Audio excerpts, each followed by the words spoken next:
Hello. Good PlaMorning. Oh, hold on. My mic is in a weird spot. There we go. Hello. Good PlaMorning.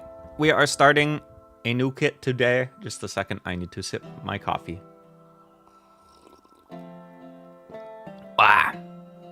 We will be starting the build of this funny crab. The Zgok. The Zgok.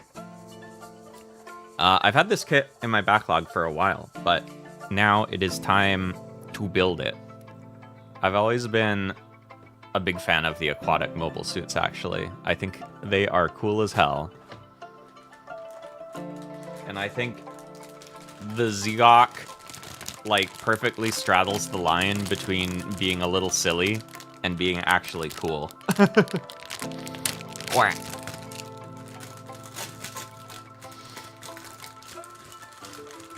Unwrap all these runners.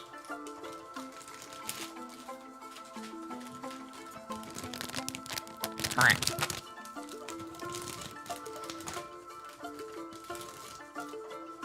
Boop, boop.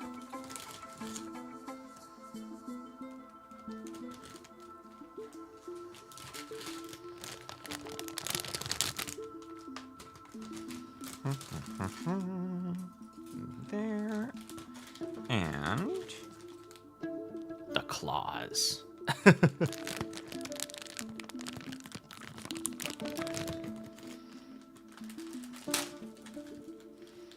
I like that these are just on their own little runner.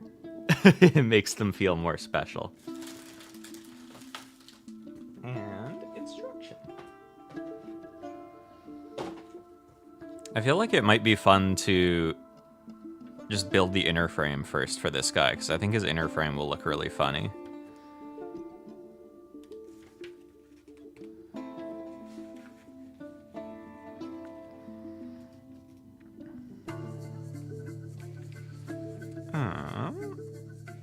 What do they start with here? Is that the leggies?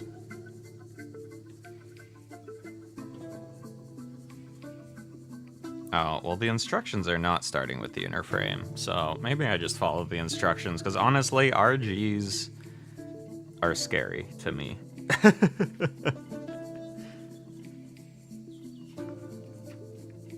But I am going to disobey them and start with the body first. Oh yeah. Okie dokie. Let's rock and roll, after I sip a little more coffee.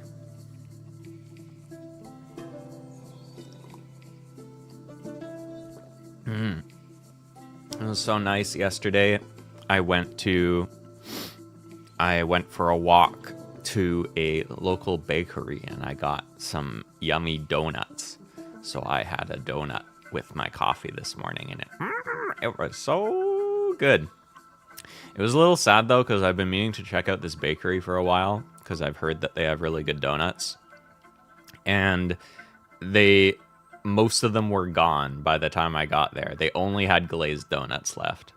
And the glazed donuts, still very yummy, but I know for a fact those motherfuckers are making all kinds of other yummy stuff. And I think people just bought them all already. So maybe next time I go, I have to go earlier in the morning if I want to get a good donut selection. Because I think it's pretty popular. Can I say it? Pretty popular. Pretty popular. Okay. What do we need first here? B2. Where is B?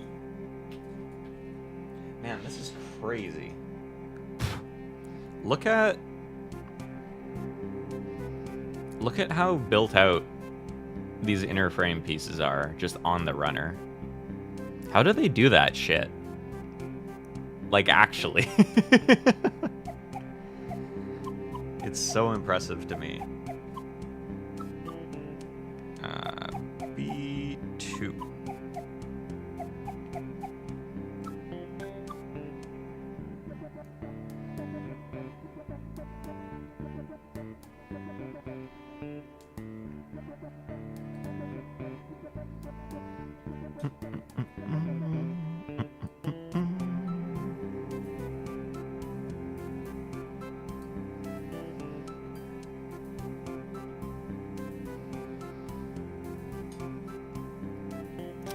But yeah, it was nice to go out yesterday. I feel like since it's been getting colder and darker, I've been being more sedentary recently. So it's good to leave the house for things that aren't work. It's good for your brain to feel not insane.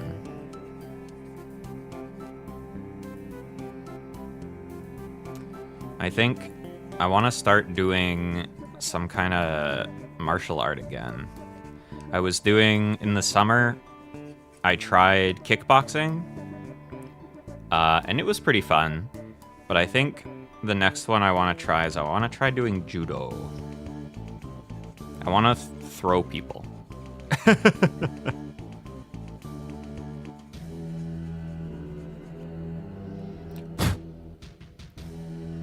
I think the reason I'm interested in judo too is that, like, directly competing with other people is like a core part of it. And a lot of other martial arts have sparring, but until it's like you can't spar with people until you get really good at it because you don't want to hurt them, but judo's set up with a decent rule system that you don't have to be like a black belt to spar with people. So, and also I just think throwing people is cool. So I think maybe I was looking around at dojos where I live, and I think there's one that kind of starts stuff in the new year, so maybe that's when I'll start doing judo.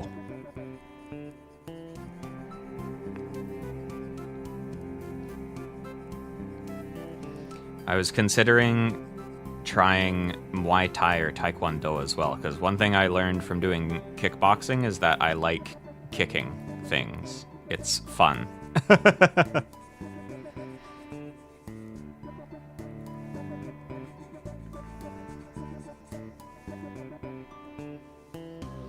Especially like if you have, there's these pads that you can use that are like these big, thick foam pads, like this thick, and then they have like big straps so you can hold them on your side, and then someone holds one of those and you can like really kick it as hard as you can. It's so fun.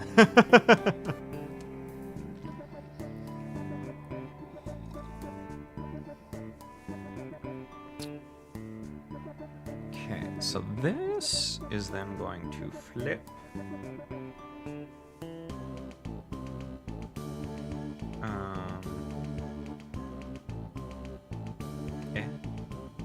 Oh, it can flip, but it's not going to? Question mark? Okay. Oh, and this can turn too. Oh my god.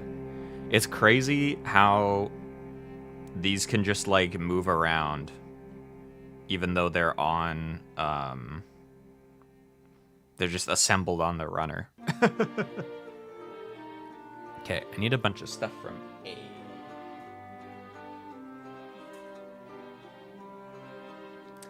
A7, A6, A5, A4.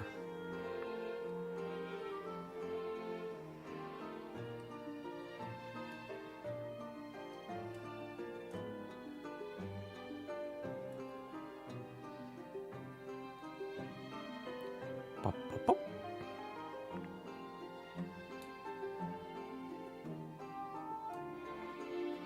Pop, pop, pop.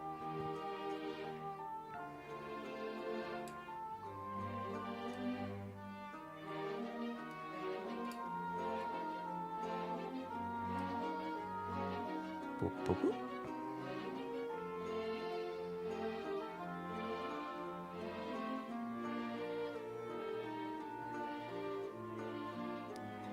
Boop, boop, boop.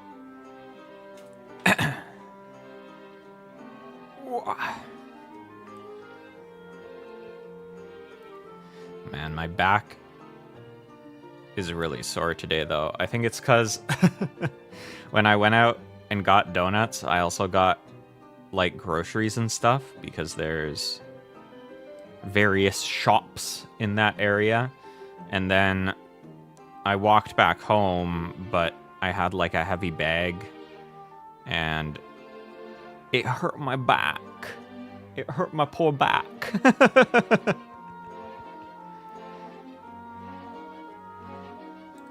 I was considering taking the bus back because I had lots of heavy stuff to carry, but the buses here suck. They don't come very often, and I was like, it's literally just faster for me to walk. That's one thing whenever I go to a place that has, like, better transit. It's always like, wow, imagine not having to think about when the bus comes. You just go and stand at the stop, and you're like, it'll be here soon. That's one thing I loved about taking the trains in Japan, is unless it was, like, late at night, I was never thinking about when the train comes.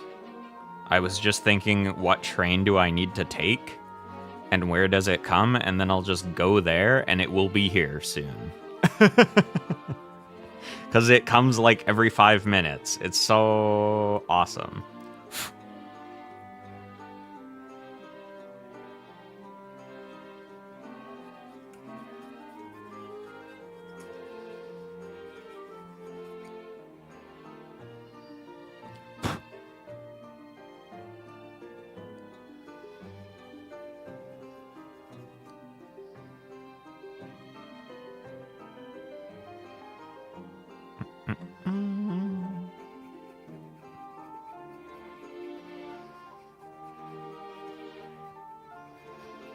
But yeah, aside from that, all I've been doing this weekend really is playing Trails. I'm almost done the Sky remake. I'm on, like, the final dungeon. It's so good. It's so fun. They did such a good job with it. I really hope second chapter remake is coming out soon.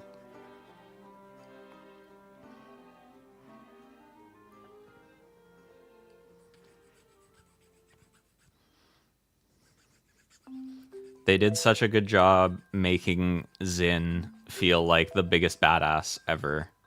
He's so cool. There's something that's always really satisfying about when you have a setting where everyone is using, like, swords and guns and magic spells. Just having one of the toughest guys be a guy that just goes, "Ho!" and then punches you really hard.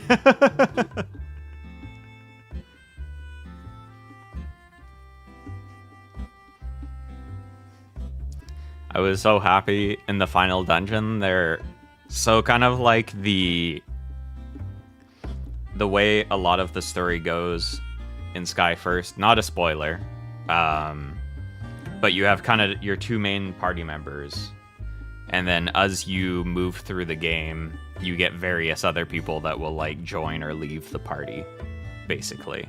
So you have, like, your two core members, and then depending on the chapter, you'll have other people in the party as well. But then in the final dungeon, like, a bunch of the people throughout the story show up again, and then it's like, who do you want to take as your party of 4? And you get to pick your favorites. And it's so nice. I'm like, oh my god, Zin and Chloe, let's go.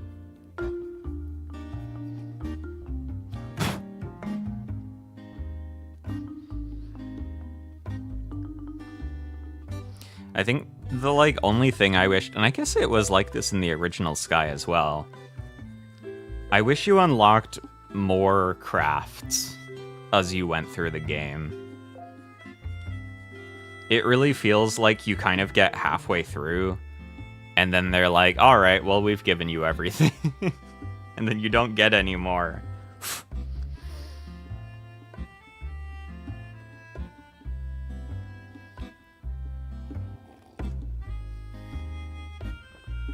And it makes up for it a bit by having more party members to play with, but I'm like, man, I wish I unlocked more stuff that Joshua and Estelle could do. Okay, how is this going together? So, these guys are going on like this.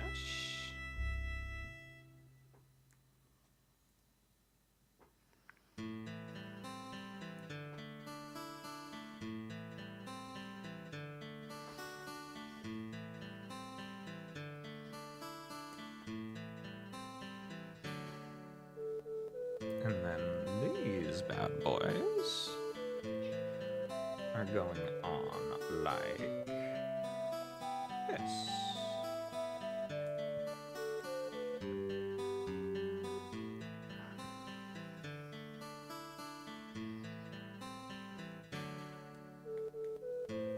Hello, parentheses. Oh, is there poop in your litter box? Just a moment. Is there poop in your litter box? Let me clean it up for you. Let me clean it up for you.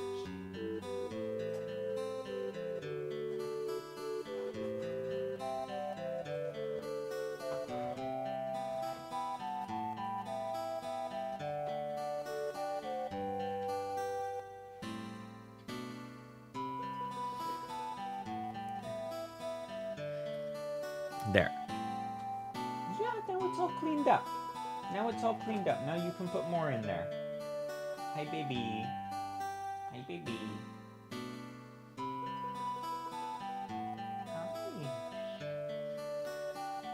Hi. Wait. Okay. I had to pet my cat. Very important. So this is all outer stuff. I still want to I kind of do want to try and do just the inner frame.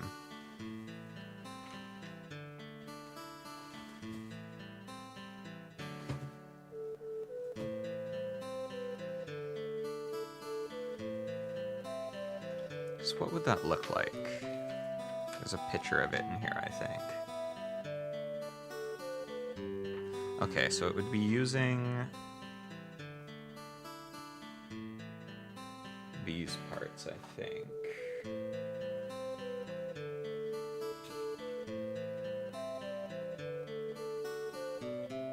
A11.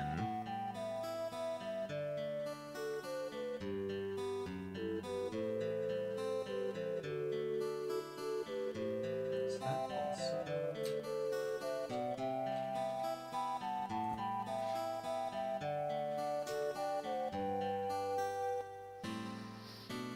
Wait.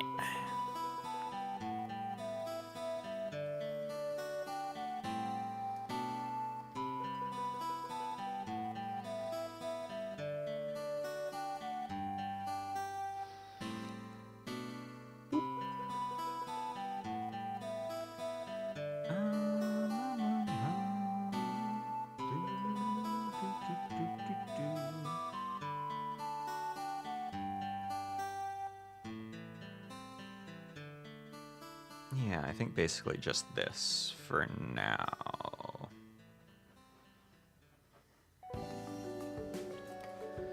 I really like parts of the Zigot kind of feel like a car to me. Like this little grill. It's so car.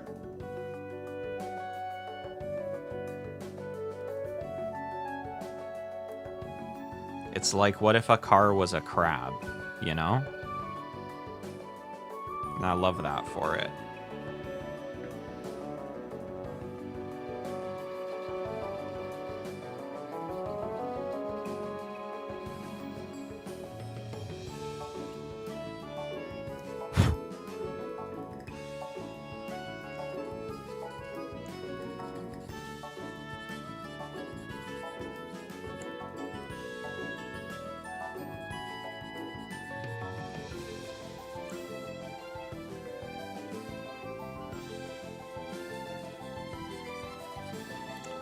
Honestly, with so much of the inner frame being these, like, pre-assembled pieces on the runner, we might even just be able to put together the whole inner frame today.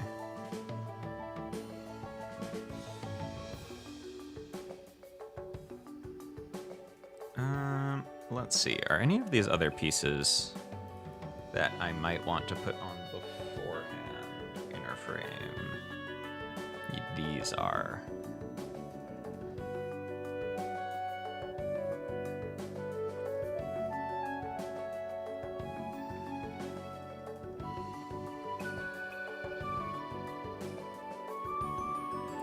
It's kind of annoying that in the instructions it has like a picture of just the inner frame assembled. It would be nice if they had some little notes in the instructions that were like, just do these parts if you just want to put this together.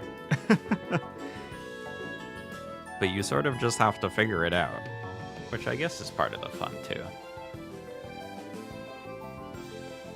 Using your brain. Having to think about things, God forbid.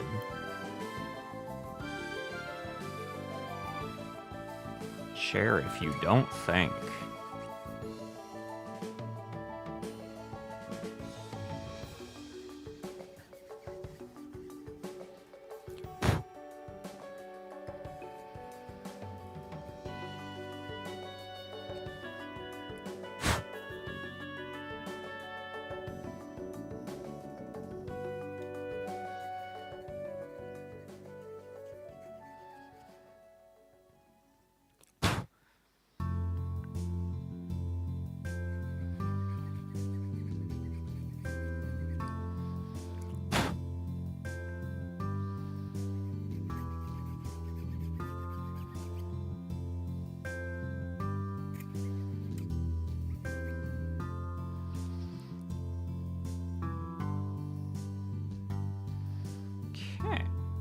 So...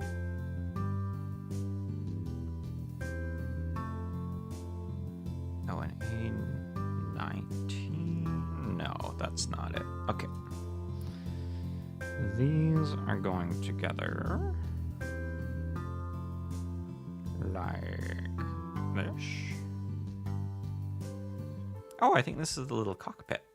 This is where Char sits.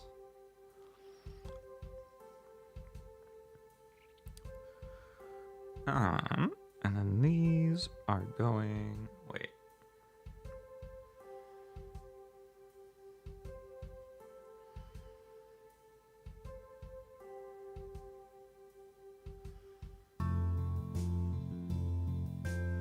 Oh, I might have put these on backwards. Did I? Oh, no, I put them on the right way. Good job, me.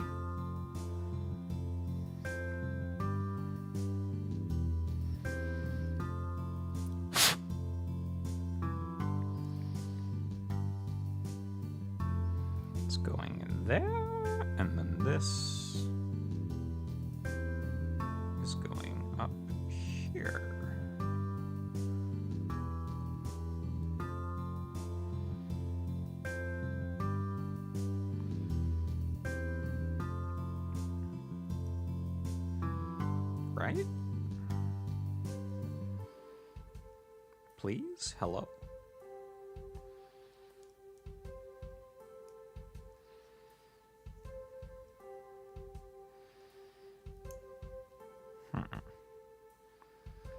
Why don't you want to clip on?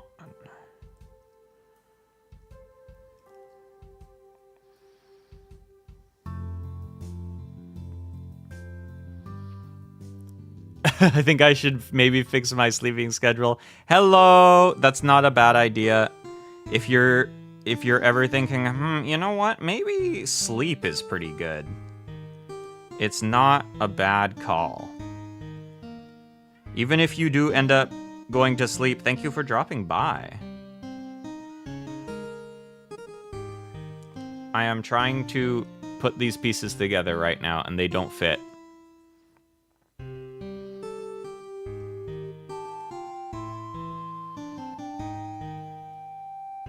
Sleep is so based, as the kids say. It's like literally so 6'7".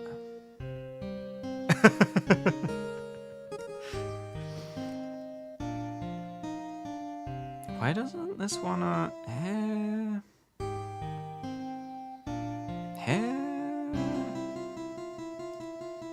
Come on. I don't need to hear 6-7 again. But it's what the kids are saying. I'm so hip. I know all the lingo.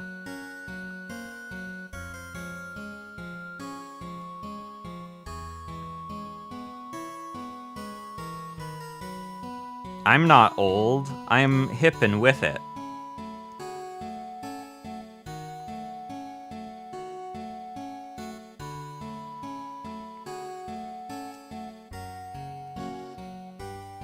This is gonna be me now. Honk shoo, me, me, me, me, me, me, me, me. Holy shit, with the way this is going, you'll go to sleep and wake up and I still won't have figured out why these parts won't fit together. God damn. Why do they hate me?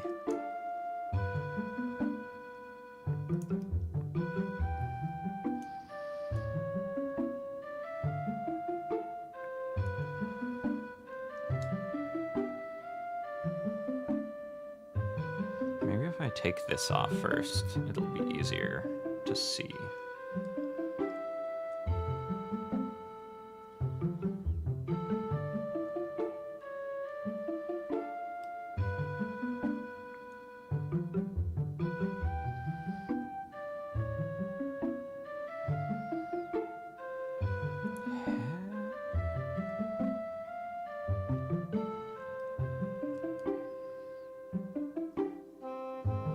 Are these on?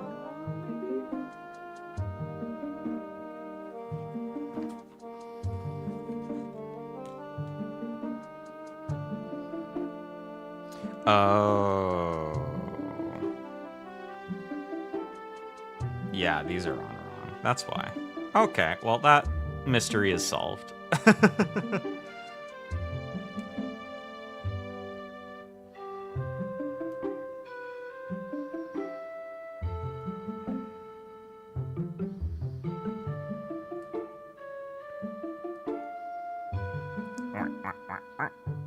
Take apart everything I've built so far, 'cause I put stuff together wrong.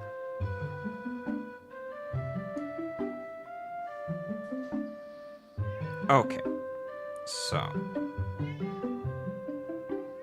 Hi, baby. This is this way.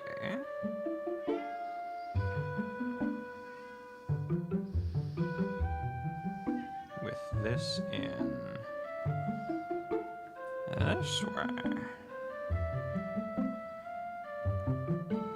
Ah, okay, that actually makes way more sense.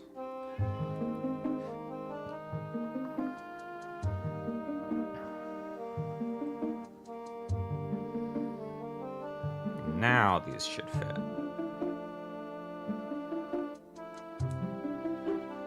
Oh, just a moment, baby. Yeah, there's stuff on my lap here. Let me move it, and then you can jump up here.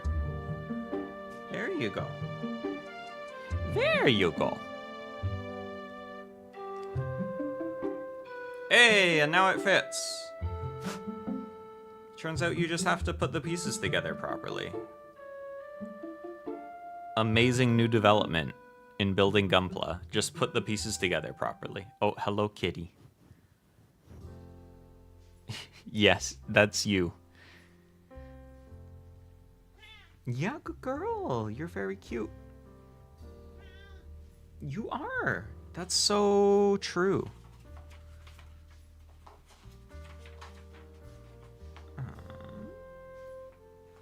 Yeah, so not that stuff yet. So I think that's the whole body in terms of the inner frame.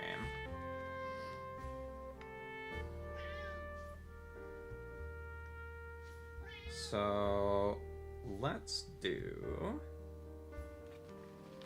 the waist and the legs, I guess. Where is the waist?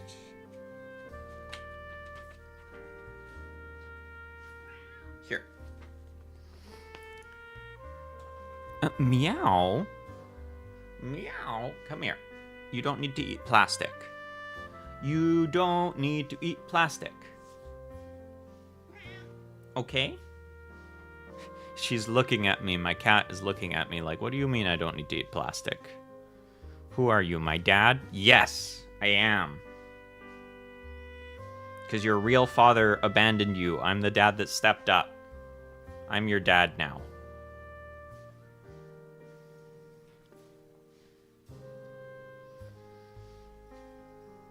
Yes, you are adopted.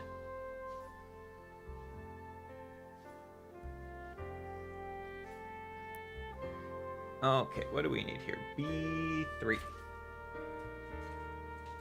B3. Oh.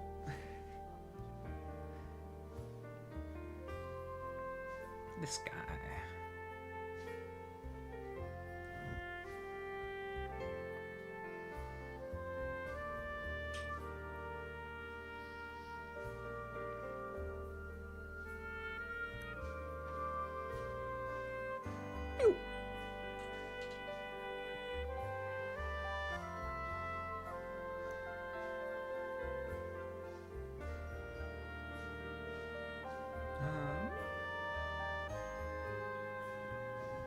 Okay, those do stay in.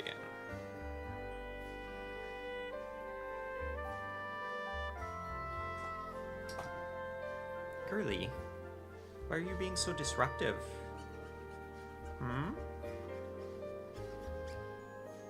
You're being so pushy. Do you need attention? Are you starved for attention?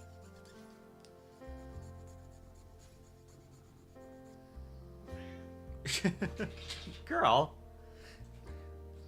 My cat keeps trying to grab the plastic runners on the desk and pull them to the floor.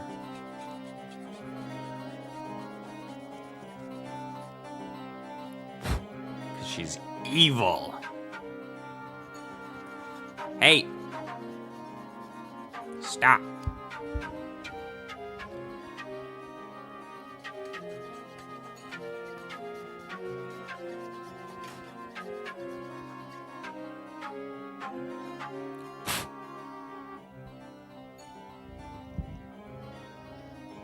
Hey, you're making mischief. You're being mischievous even. Come here. Here, I will pet you for a bit, and then you can settle down, okay?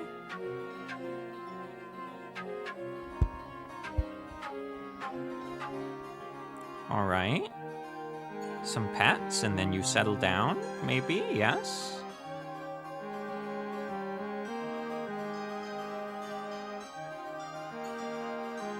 Yes, you are very cute. You are very cute. Yeah, I will sit down after stream, and then we can snuggle, okay? But right now, I have to be sitting at my desk, because I'm streaming and I'm building, okay? Hey, don't bite my mic! You. Okay, what other bits do we need here? 22 and 21. These guys. Girl? Oh my god. You were being so pushy today.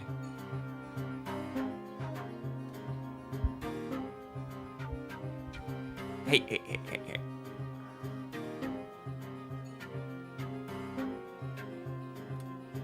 No, that's the camera. You leave that alone.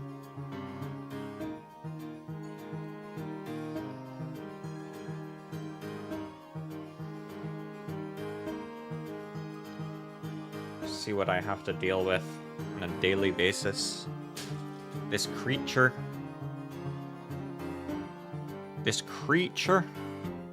You're lucky you're so cute.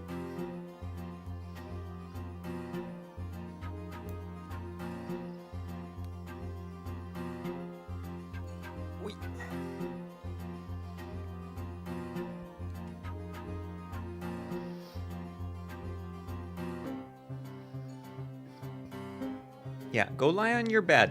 Okay. The reign of terror is over.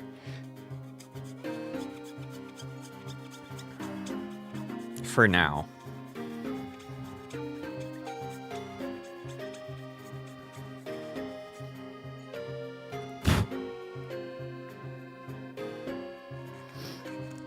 But yeah, I'm looking forward to finishing Sky first. I think it'll be cool to see, like, the final boss fights. It's been neat because all of the crafts, the, like, special moves that characters use are so pretty and well animated. Like, every single boss fight I get into is just like, oh my god, I want to see what their attacks look like.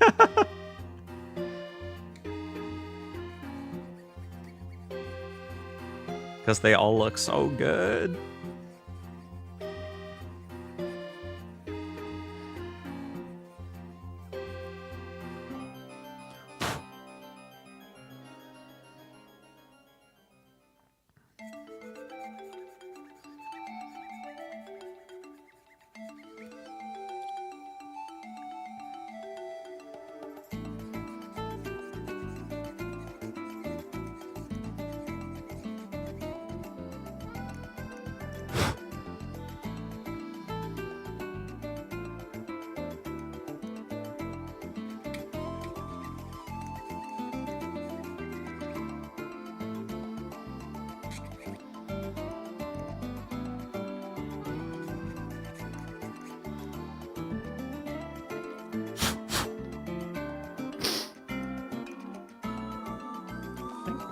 Will be invisible once things are assembled, but yeah, they'll be fine. Okay, so this looks like so. And then to make sure I do this in the right order.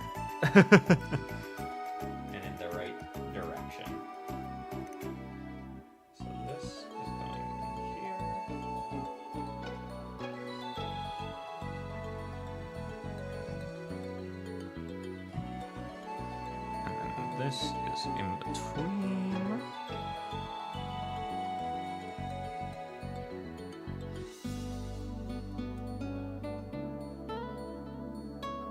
And this is on the other side.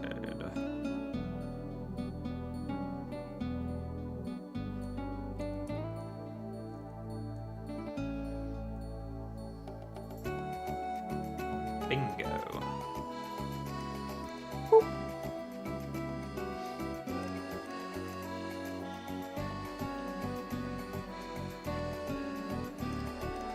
Okay, so that is the waist. Let's do the inner frame for the leggies. For the legs. Pop, pop, pop, pop, pop.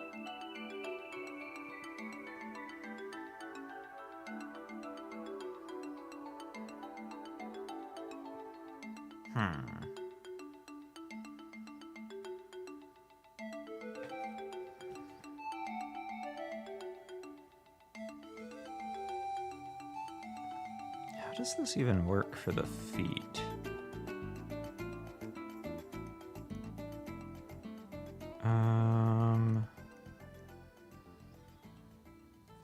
What piece is that?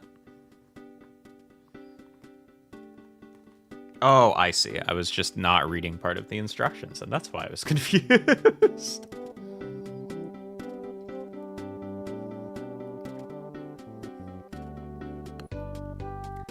Okay, that makes more sense. The feet are here. They're right here. They're already there. Amazing. Technology is incredible.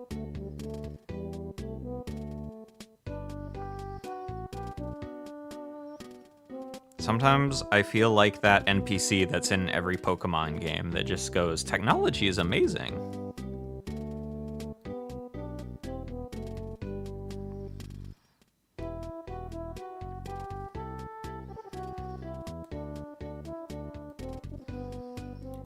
I think one of the, like,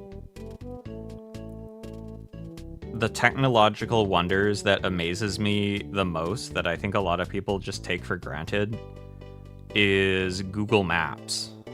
I think Google Maps is one of the, like, most insane things.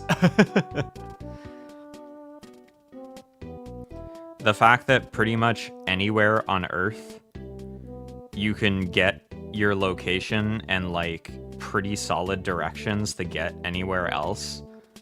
And also on most of the planet, you can just like put a little camera down and like walk through the street is so insane. It's super impressive to me.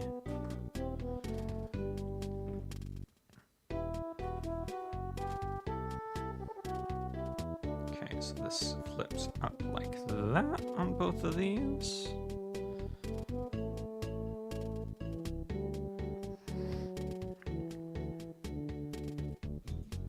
Those are all armor pieces. Yes. So I'm not putting those on yet.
Man, how did they even do this?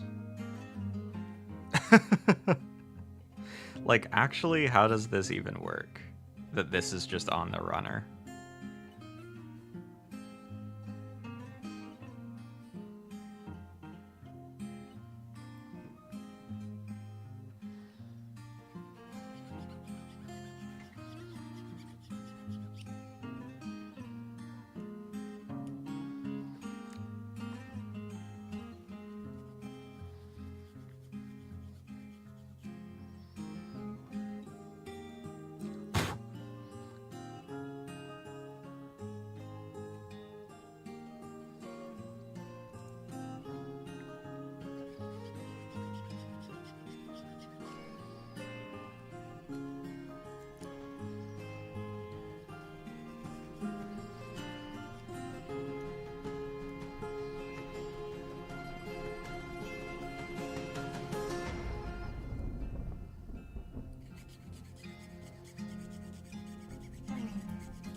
Like, this leg piece has so many interconnected little pieces that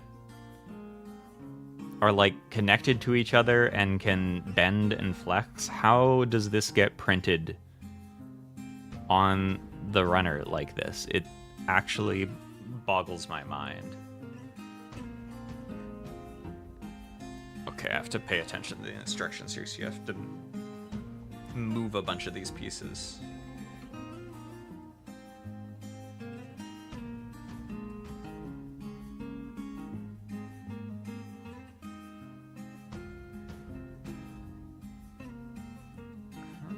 How?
Also, I think it's trying to tell me to put a foil piece on this, which means I should be painting it silver.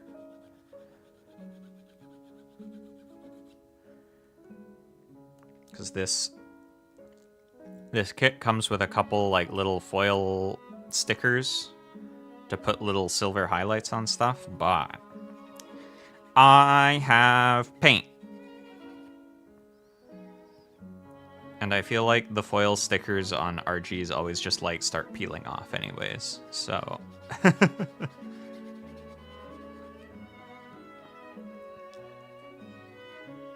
even is it telling me to do this? Back here, I think.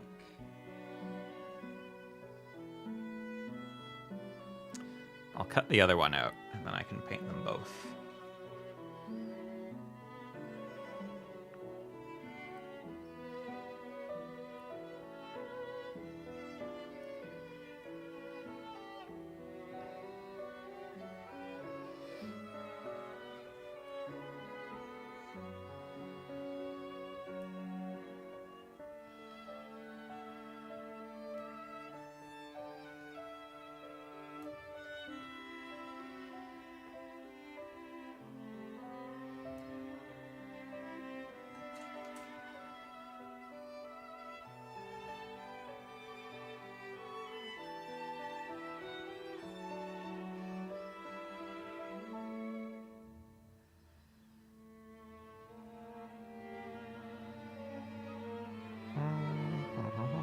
Oh, there it is.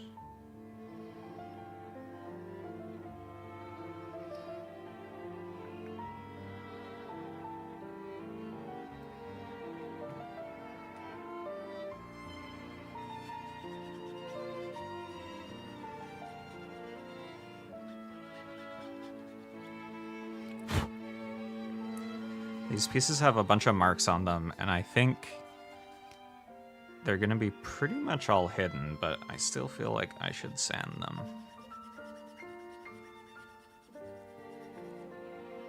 But it's kind of hard to sand because they're like a different type of plastic. It's a bit softer, it doesn't sand as well.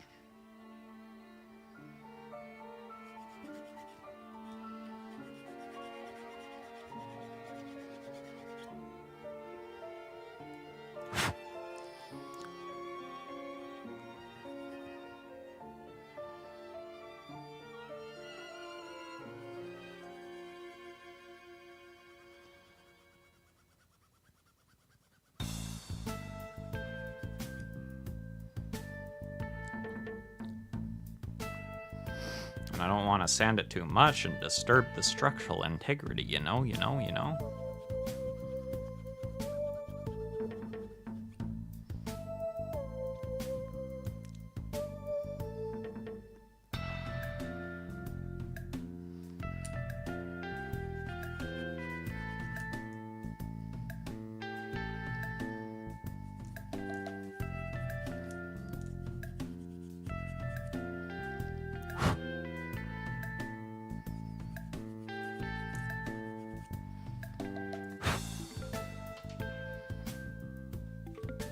Okay, down here is where it's telling me to put silver stickers on. So, instead, we will be using this Gundam marker, which could be a sponsor if they wanted to be. I'd love to be sponsored by these guys. I always need more Gundam markers. Please sponsor me. But they're not currently, so don't buy them until they are.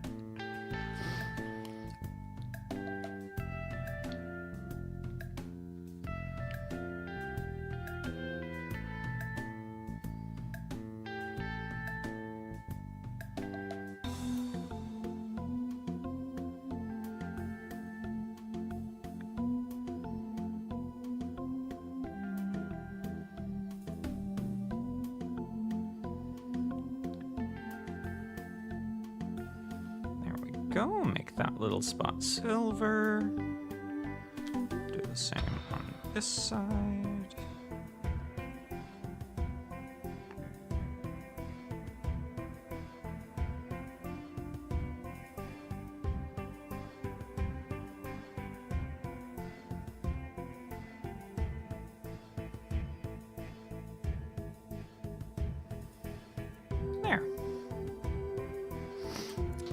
let those dry, and we can cut out the next stuff we will need. Which actually, I don't know if is like anything. I think everything else on the leg is just the armor. Because there is a lot of armor on these fucking legs.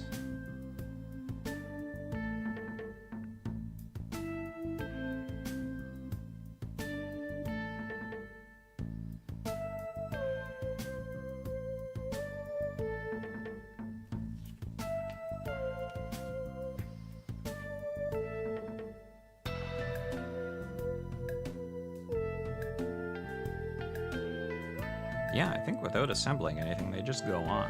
So we can start on the arms. The arms.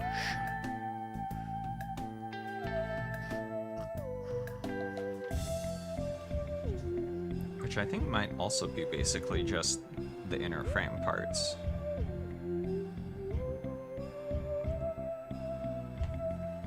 And then the claws. Oh, actually, I want to do the claws in silver too. So let's do that now.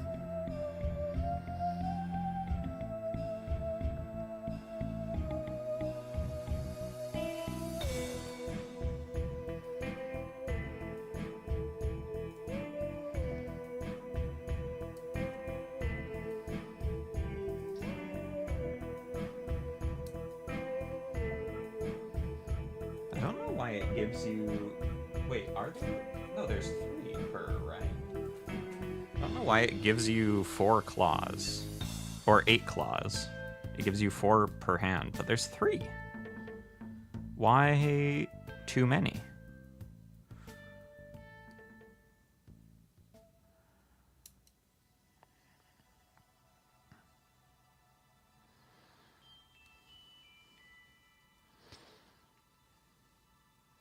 I wonder if the thing they set up to print them just printed them in sets of 2, and then they were like, well...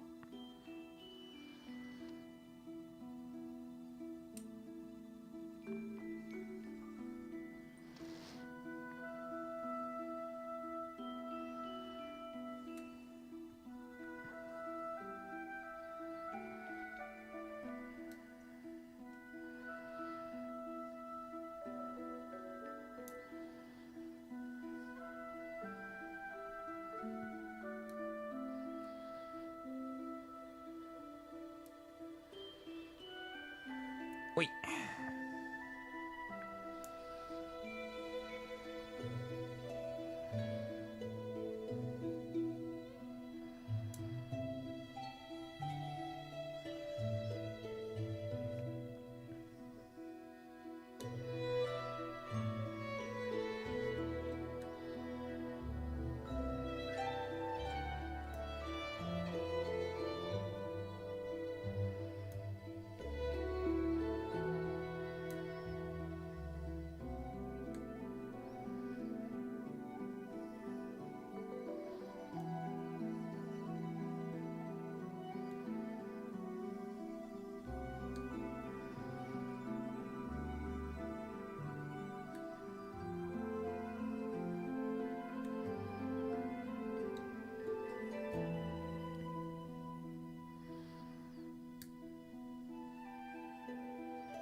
Okay.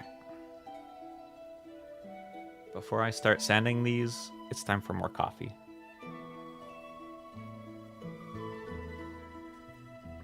Wow. Speaking of sanding things, where did I put my sanding stick? Uh-oh. Uh-oh. Here it is. Here it is.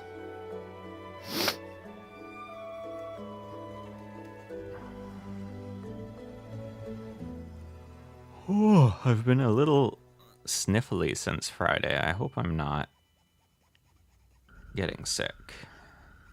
It is the season here. I think there's a lot of people at my work getting sick, so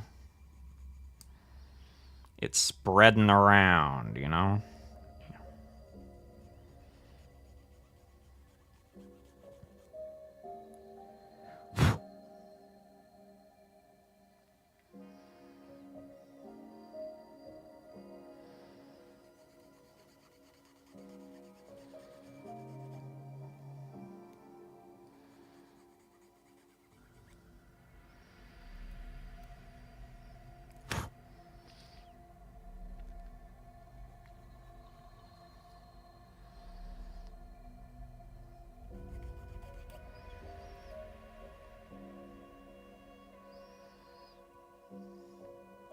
Actually, it might be fun to use... I have this one silver pen that's like a really, really shiny silver. I wonder if these would look good with that. Oh, actually, you know what I should do? Is I should do most of them in the normal silver and then do like the blade part in the really shiny silver.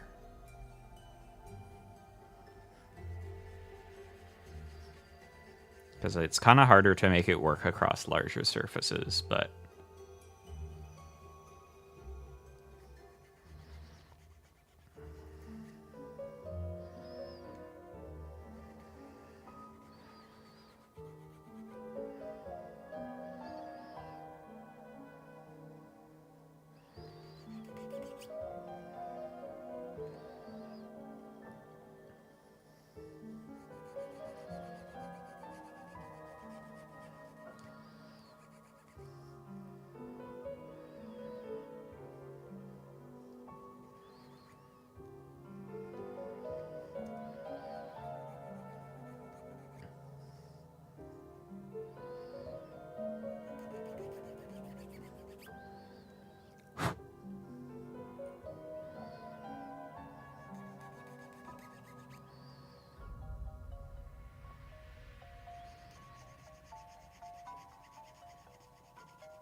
Just gonna check something really quick.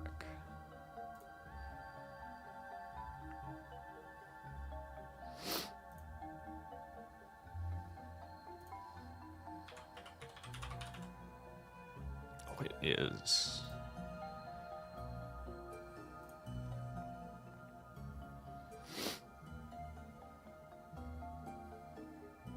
Is Char's gawk doing okay? Yeah. He's getting the good gawk. Hello, Vinyl. I am just cutting out all his claws, because we're going to be painting his claws. His big, meaty claws.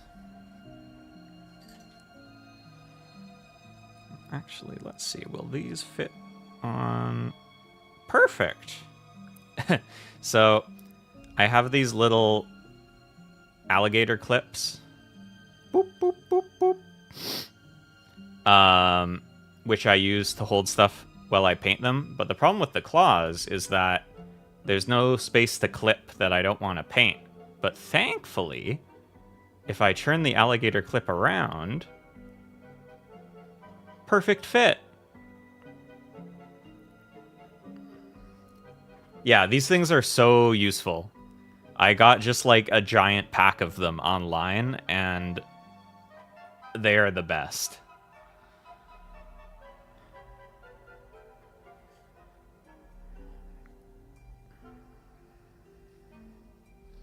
But yeah, the design on the Zgok is very silly. It's from the original Mobile Suit Gundam. And one of my favorite scenes in it is we haven't seen Char for a while. We've kind of been going off and doing our own little adventures. Char hasn't been involved. And then Amuro's like, Char is here. And you see this little red crab guy, like, zooming around on the battlefield, and Amuro's like, it's Char.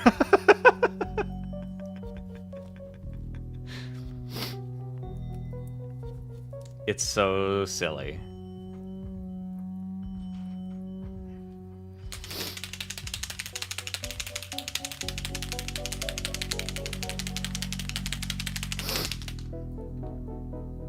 It's funny because I think the Zgok is really silly, but there is it the H-Gok? Need to show you.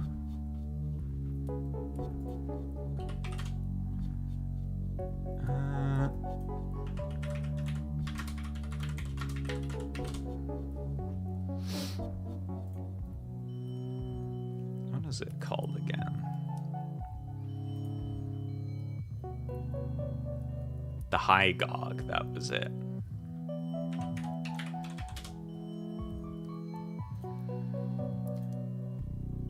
Later on, they make basically like the next version of this thing. Oh, oops, no, I wanted the image. There we go. Which is called the High Gog, and it actually looks really cool, I think. It's like this. Because the point of the Zegok and the High Gog are that they are aquatic. They can go in the water. And they can swim around, and they have torpedoes and shit. But yeah, this guy is like the evolution of this little dude we're building now. The High Gok? No, this one's a Gog. This one we're building now is a Gok. But this guy on the screen is a Gog. Totally different. I saw someone say once that the Xeon mobile suit names are like, they sound like made-up streaming services. Oh yeah, bro. You can stream it on Gawk. Yeah, man.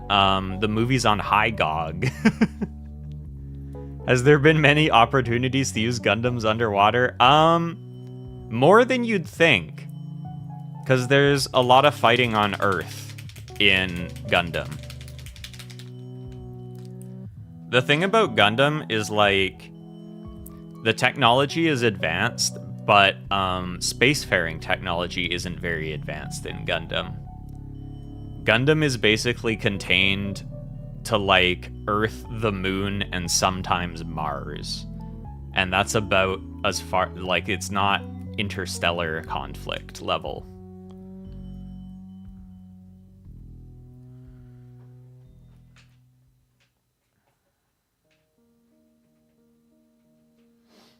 And so there's lots of stuff going on Earth, which means there's lots of water.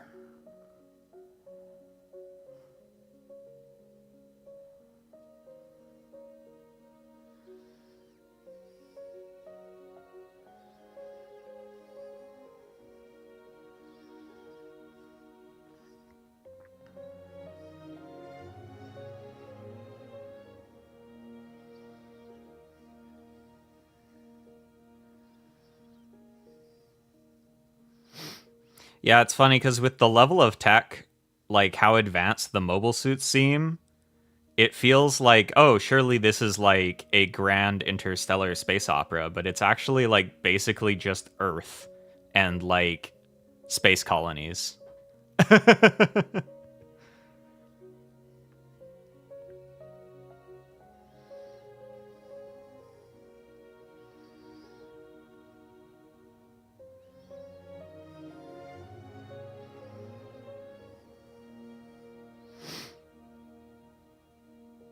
And also, actually, a lot of, quite a bit of the mobile suit combat on planet is, like, grounded. Because it's easy to make a mobile suit fly in outer space, but it's kind of harder to make it fly good in atmosphere.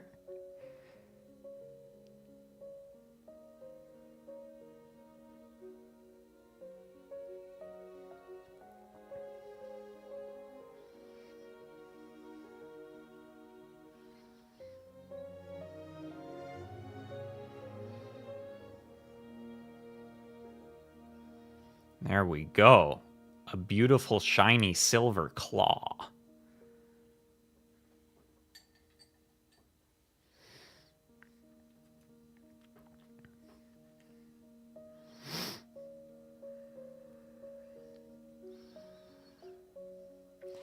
Yeah, it's interesting because in Gundam, like, humanity has advanced past just living on Earth, but rather than like going to other planets, it's just like giant satellite colonies orbiting Earth, basically. It's like other planets still kind of hard to get to. But we can build a big thing in space to live on.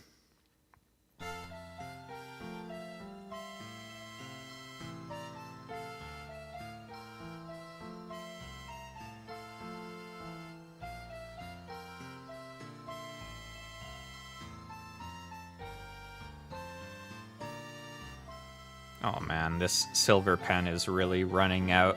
I feel like I've had like multiple streams where I say, man, this thing is on its last legs, I need to get another one.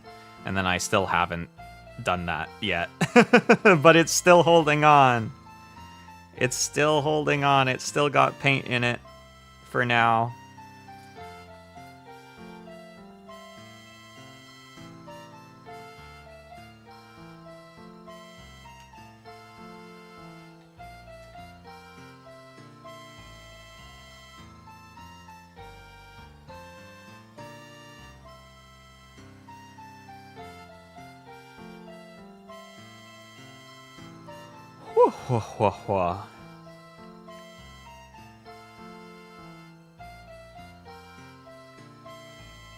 Oh, I need to swap to a new playlist.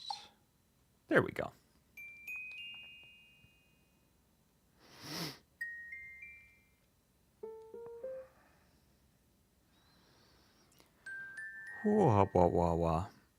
It's been a sleepy weekend, but I'm almost finished Trails Remake. Very exciting. Although now I'm going to finish it and I'm going to be like, okay, so when's the remake of the second game coming out?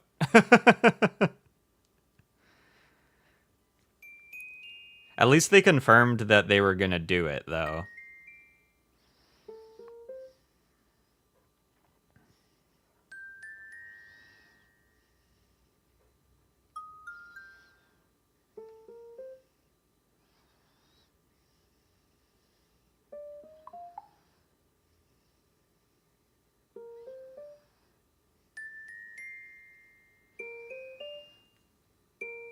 Never enough Trails. Yeah, well, they did such a good job with Sky Remake. And I really want to replay Second Chapter as a remake too, because Sky First, I mean, it's not as bad for me because I know what happens, but Sky First, like, ends on a cliffhanger. And high key, a lot. So kind of the pattern for the Trails games is that the first game in each series will be like a slow burn with a lot of world building, and then something crazy will happen at the end of it, and then they'll be like, see you in the next game. They do this in Cold Steel. They even kind of do this in Zero. They probably do it in the Calvard games that I haven't played yet.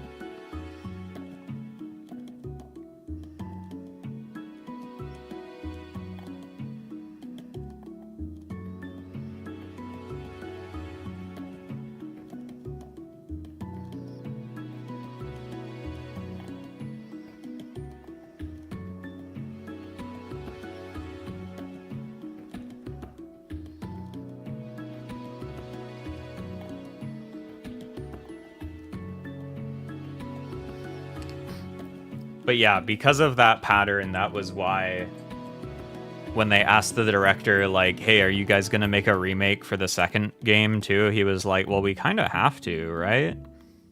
People would be, like, pissed off if we didn't.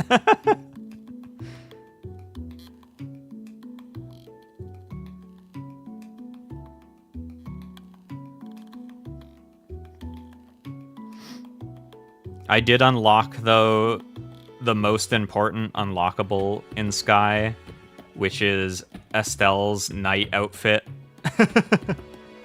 You can unlock different outfits for the characters as you play the game. And there's this one kind of like little side bit in the main story where you help out with a school play. But it's a gender roles reversed play where all the girls are playing the male parts and all the boys are playing the girls' parts. And so Estelle and Chloe are both knights in it. And you can unlock Estelle's knight uniform, and it looks so cool. And as soon as I got that shit, I was like, this is what the main character is looking like from now on. I imagine you can probably unlock Joshua's princess outfit, too.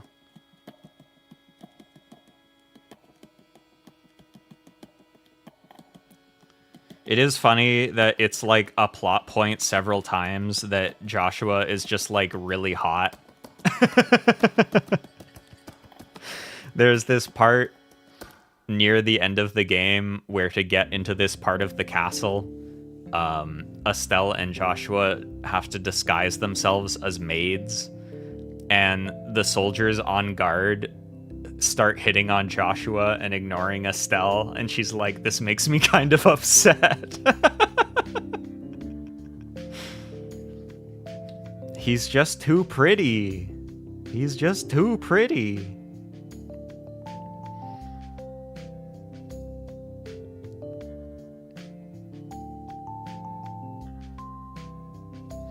They know what they want. They do know what they want.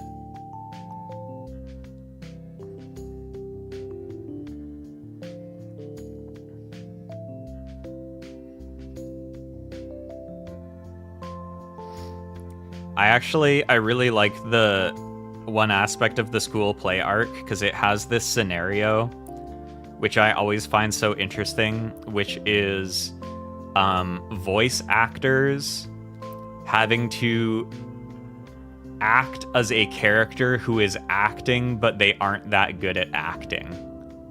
I always think that's such a fascinating role for people to have to play. Is like, okay, you are a really good actor, but now you have to pretend to be the character that you're acting as, but your character is acting and they aren't as good at it as you. There's so many layers to it. It's really interesting.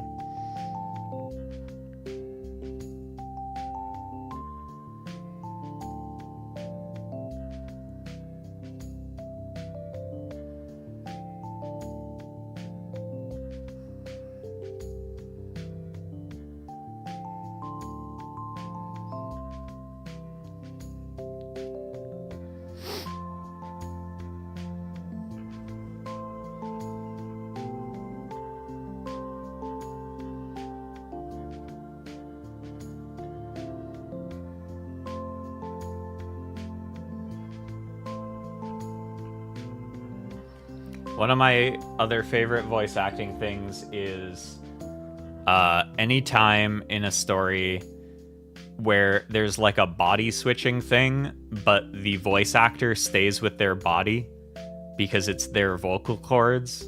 So they have to basically pretend to be the other character that switched into them, is also really fun. It's basically like everyone just gets to trade their roles and pretend to be the other people's role. One of the Blaze Blue like gag endings was like that, and it was very good. Okay, we have painted all the claws silver. So now...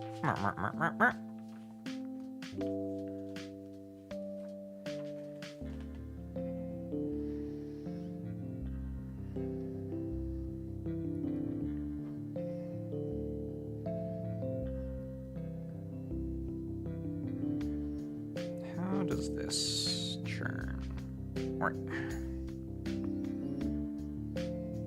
Oh, I see. Do I see? I think I see.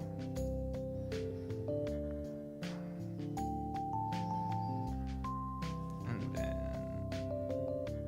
that is at the front. That is in here. Also, you may think, wow, this looks really bare bones. What I'm doing, because it's fun and you can do it with RGs, is I am building the inner frame first.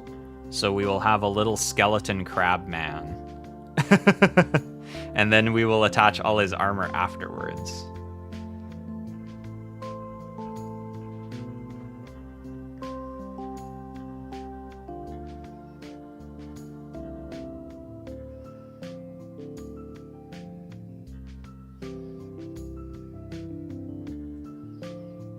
Yeah, like a little bionicle.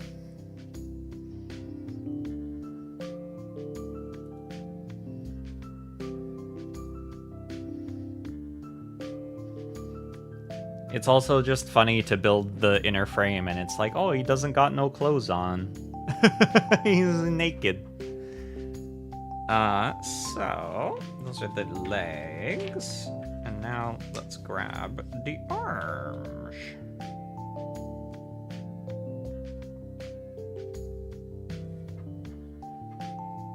B7.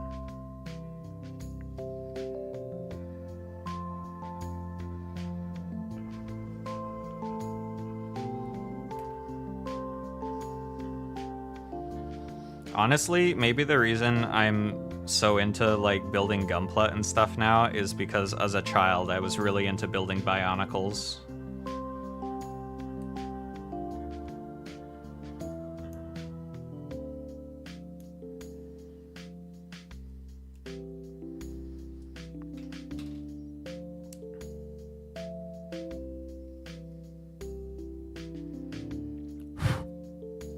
I love those little guys.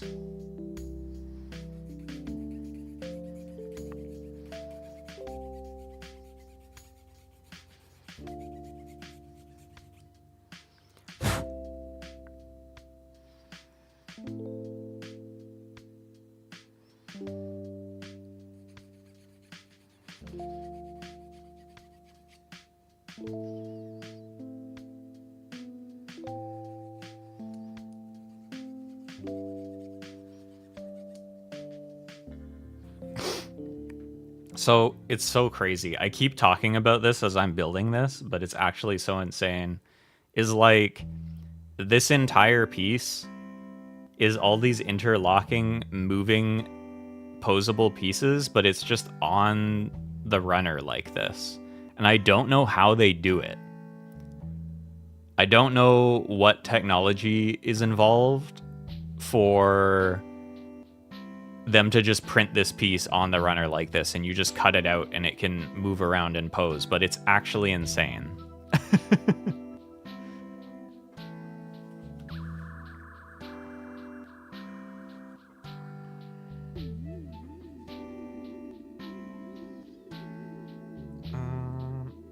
Wait, what is it telling me to do here?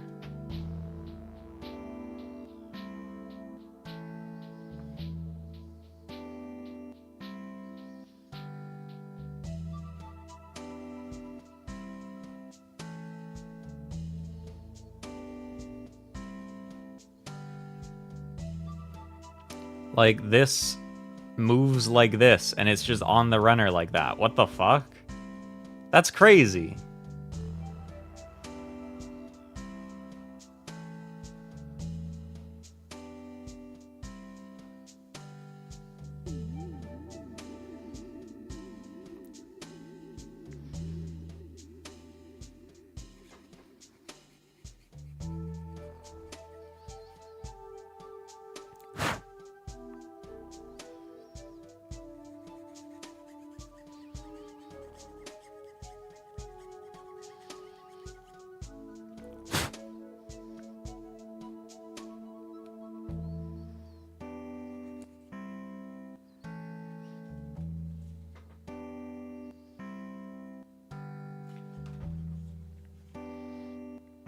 Okay, so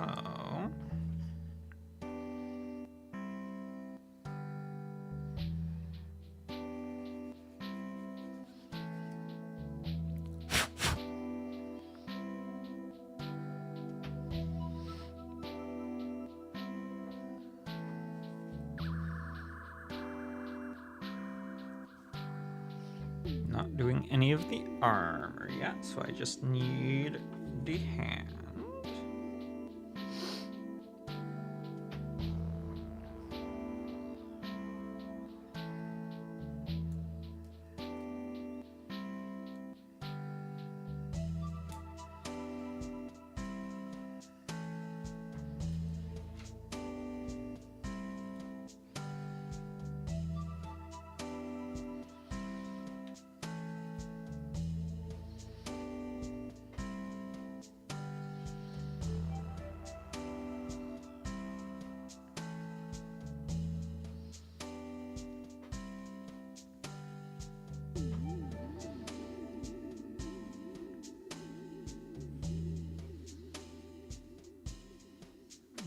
go on here.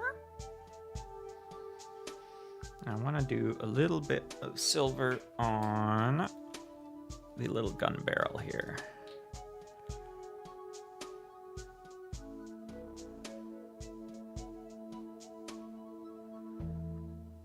There we go. Now get the other one. And then, hopefully by the time I'm done getting this, the claws will be dry.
Who's this cutie on my screen?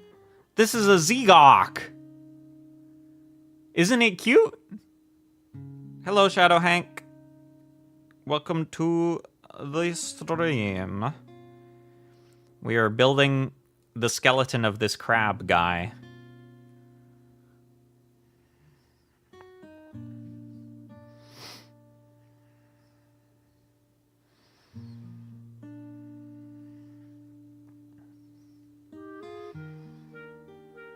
Boop.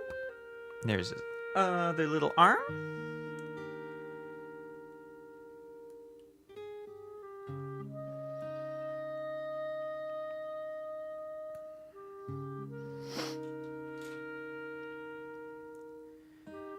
And his other little fingers.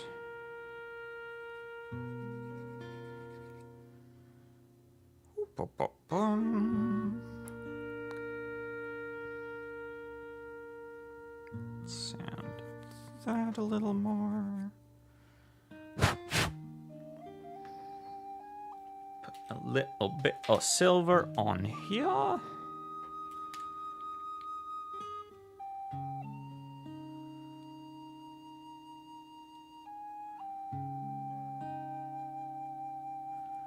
There we are.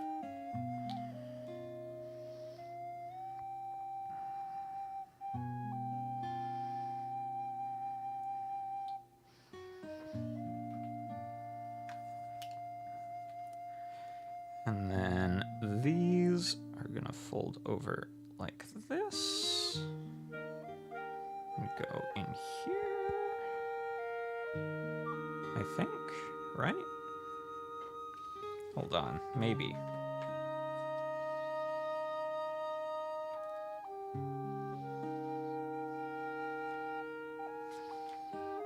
Oh, actually, maybe these are supposed to be the other way. This way. That makes more sense.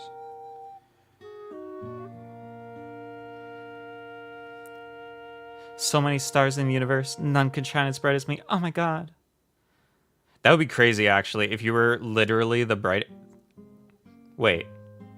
This is making me realize that there is a brightest star in the universe somewhere right now. I wonder if it knows. Do you think it knows?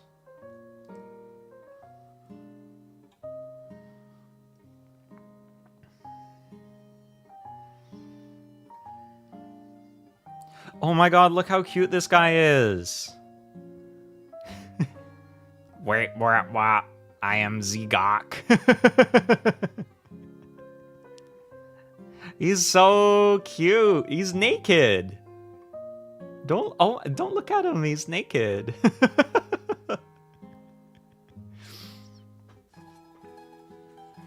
All right, that is the inner frame done. Now it's time to actually put armor on this bad boy. Maybe we can armor the torso today. That's lewd. It is a little lewd. Don't tell YouTube about this. They will get upset.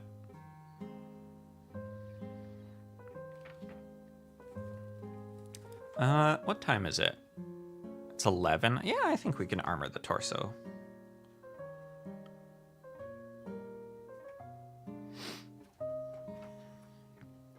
So let's see. We need a 19.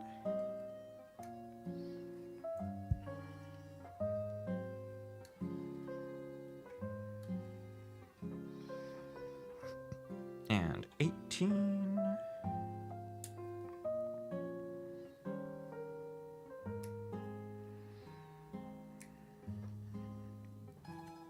See, I'm gonna need a bunch of pieces from A. I might as well just clip them off now.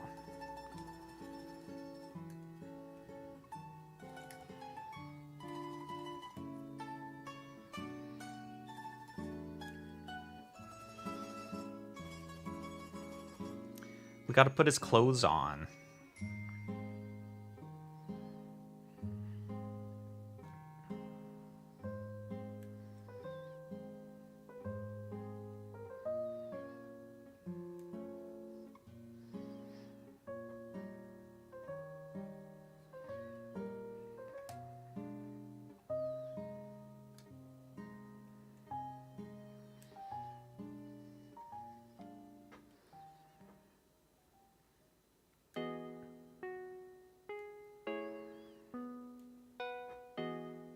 Okay. Time to clean these up. Whoa. Man, I got plenty of sleep last night, but I'm still sleepy. I think maybe it's just a sleepy day. It's very dark and gray. Dark and gray, it's a sleepy day.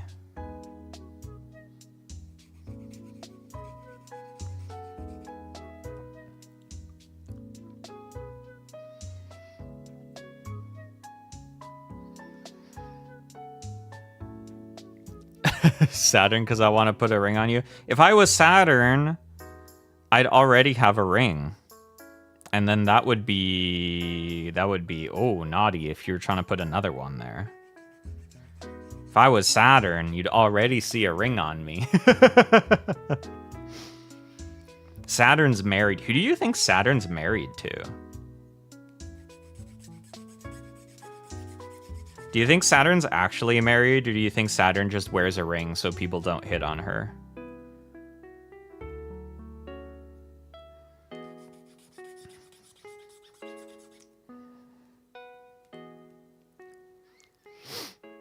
Like, the obvious answer is Jupiter, but Jupiter doesn't have a ring on, so, like, I don't know. I think maybe Saturn and Jupiter are just friends.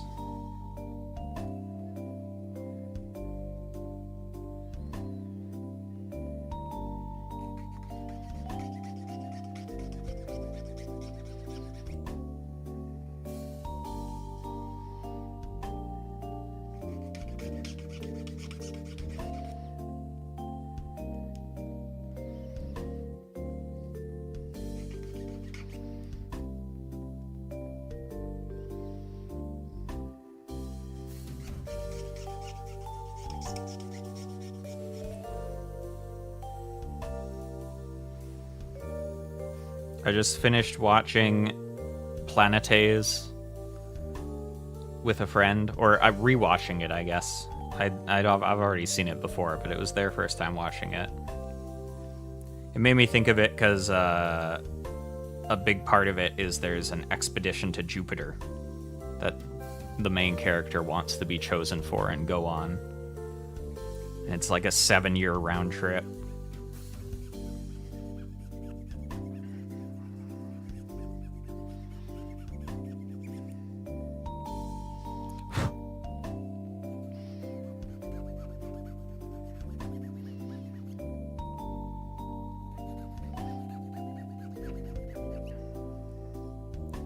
But it's so funny because the main character in PlaNor's like really resents his dad for not being present for his family when he was growing up because his dad was an astronaut. And then he's like, man, I want to go to Jupiter for 7 years. Bye, my girlfriend. Please wait for me. And it's like, you're just like your father.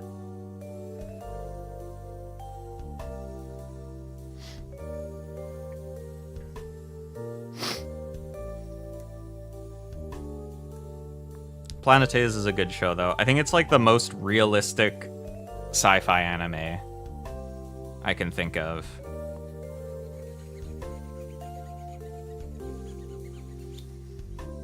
It's set in like 2070, and it feels like how the world would actually be like in 2070. Or like a way the world could realistically evolve to in 2070.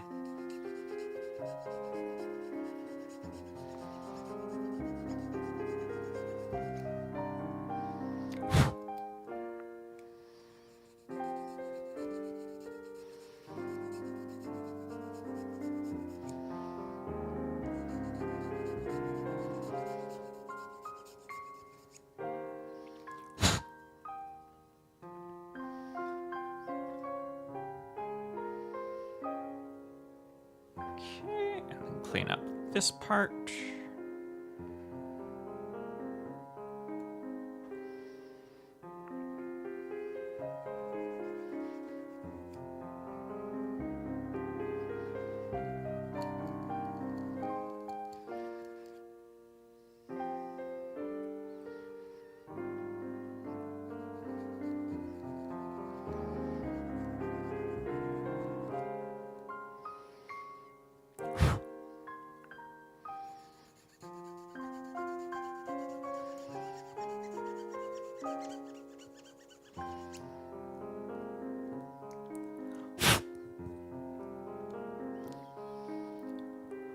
Whoa, whoa, whoa, whoa.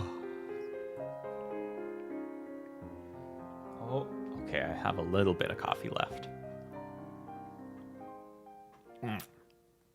Yum. I can show you, this is one of my favorite mugs. It says, "Happy days, congratulations on this happy day," and it has a fish on it. And it makes me happy when I drink out of it, because I'm like, oh my god, it's happy days. Congratulations on this happy day.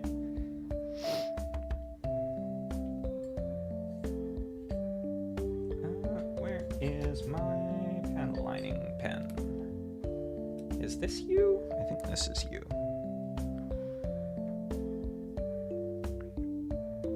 Fish. Yeah, it's got a little fishy.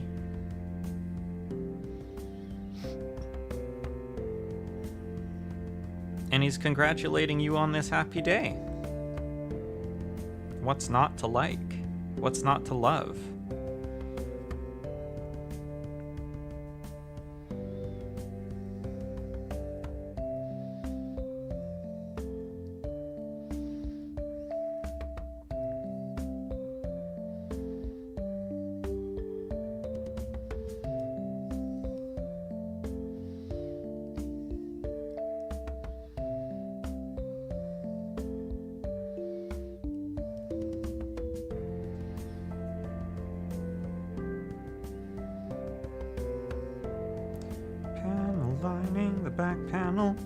Some of the parts of this mobile suit really, it feels very car-like. don't know how else to describe it. I will show you what I mean in a second when I'm done panel lining these parts. Obviously, when you look at it as a whole and it has arms and legs, it does not look like a car. Because cars do not have arms and legs. But if you look at just the torso, it feels very car-like. Like, this is the back of it. And I'm like, that's like... It's like the back of a car.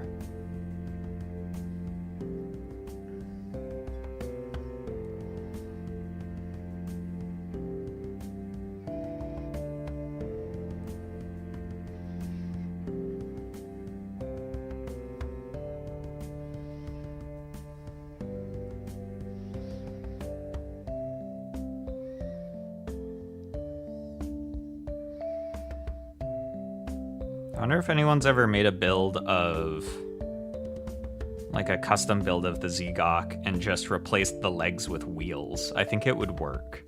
I think it would actually look shockingly good.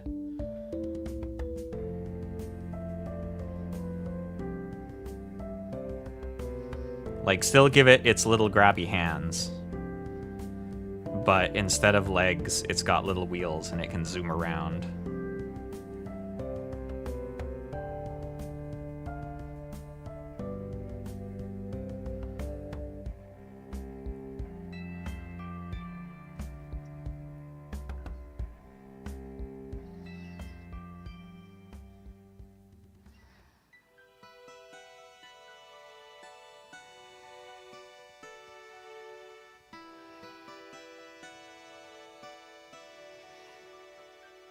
Okay, those are all pan aligned.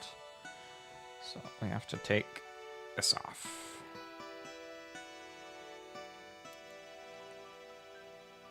I'm sorry, Zgok. I have to rend you asunder to put your clothes on. Come on. Wow, this is really in there. Oh, right. That's why it's really in there. Am I going to be able to assemble this? Oh, I really might have to take things apart. Oops.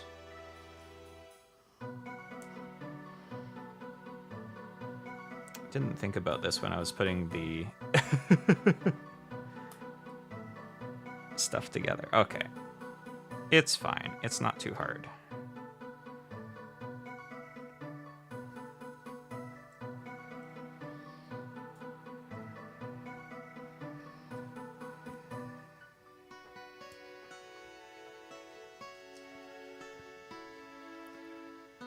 So, this is going up onto here.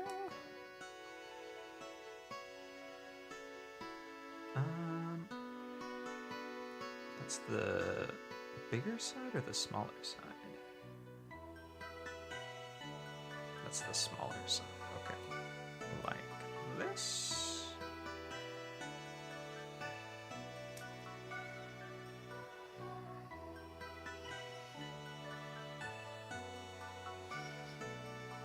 And then I need C31. C31.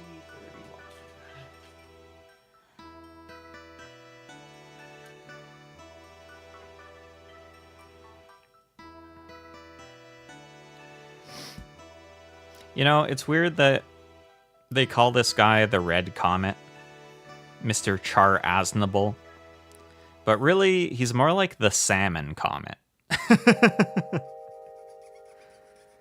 Most of his mobile suits aren't actually very red. They're more salmon.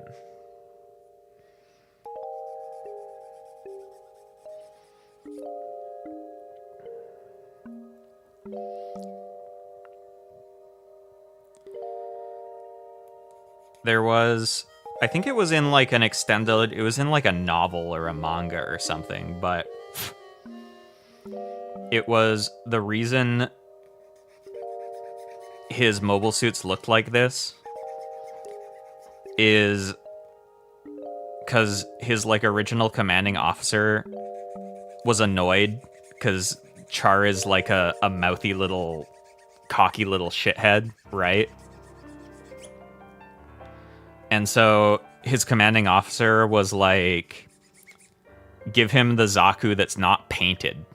Because the Zakus are painted to make them green, but underneath the paint, they're more like a rusted salmon color.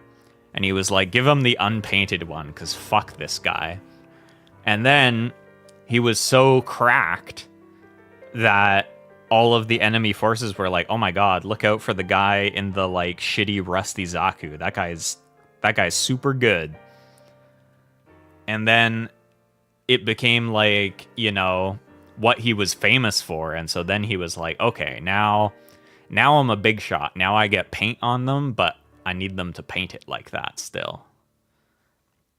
That's the lore.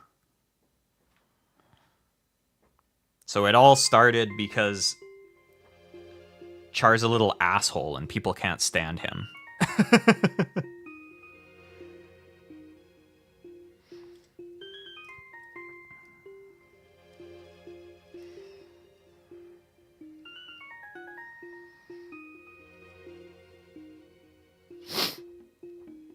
Yeah, some of his later stuff, like the Sazabi, is very red. But like his Zaku and his Zegok and stuff, it's all salmon. Some of the other parts of it are red. Like, these pieces are red. This is very red. But the main body is pink.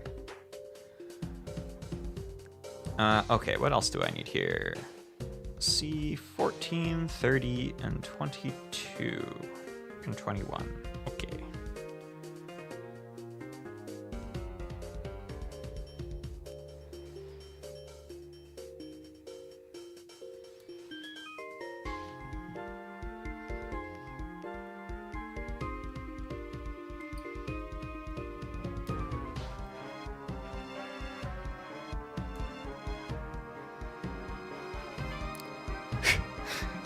I was like, why is this music so scary? It's from Pokemon. He's your average Call of Duty player. Yeah. He's obnoxious and people can't stand him, but he's also really good.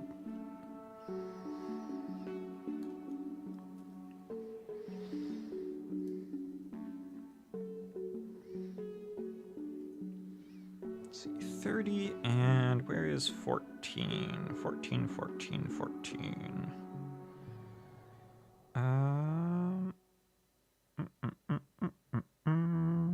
Here.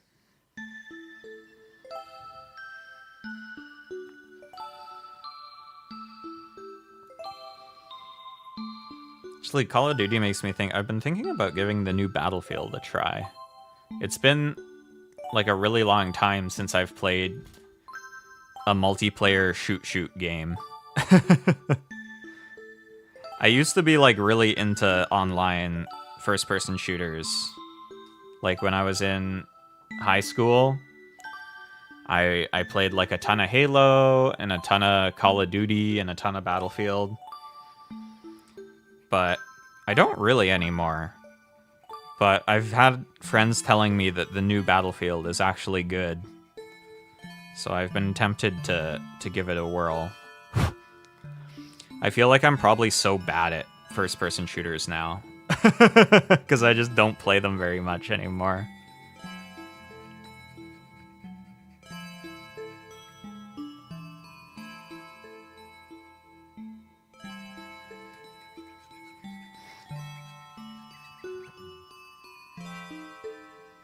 Now it's pretty much like the only competitive multiplayer thing I do play is fighting games.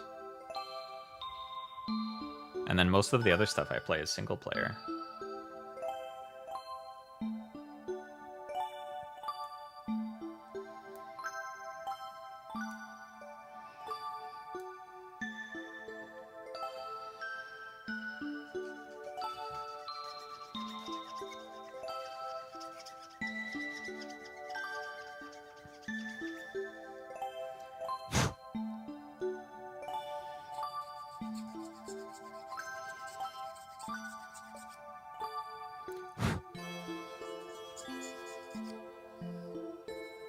Gotta be a new generation somewhere. Yeah.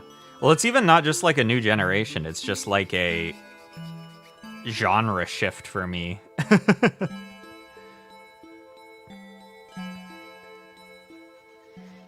Like, just don't play FPSs that much. But every once in a while, I get the itch where I'm like, I want to shoot gun in a video game.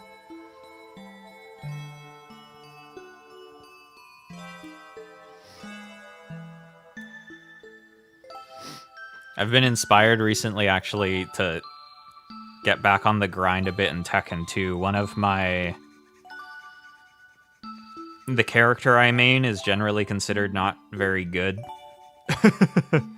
But one of the guys that I watch for, like, tech and tips on her just won, like, a big tournament with her. And I'm like, oh my god. If Kaiser can win a tournament with Azucena, I can survive playing Azucena.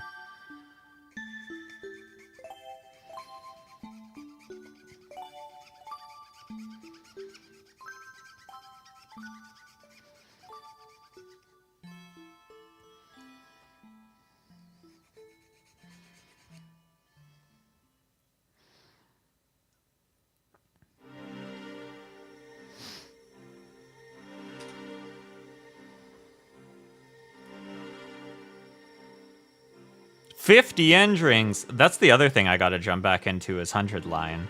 I definitely don't have 50 endings. So you've experienced and seen a lot more than me.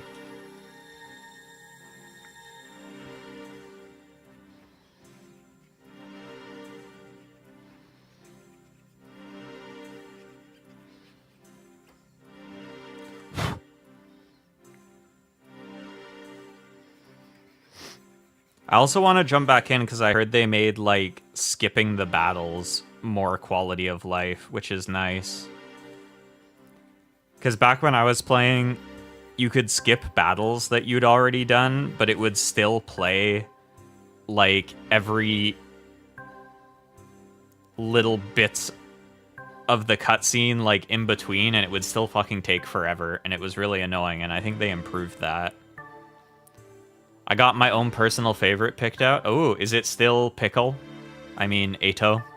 I still don't know why Rosemi called him Pickle, but that's, like, stuck in my brain as his name now.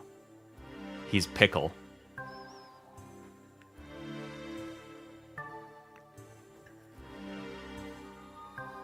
Oh, I meant favorite ending. I thought you meant character.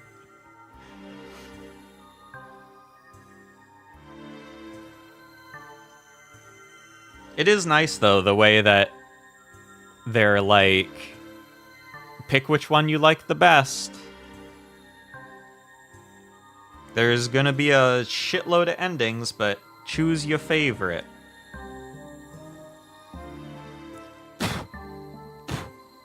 Oh shit, did I sand off something important here? Oh shit, I think I did. Fuck.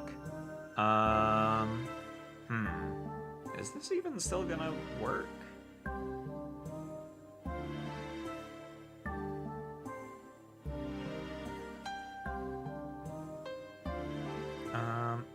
Wait, also, is this the right piece?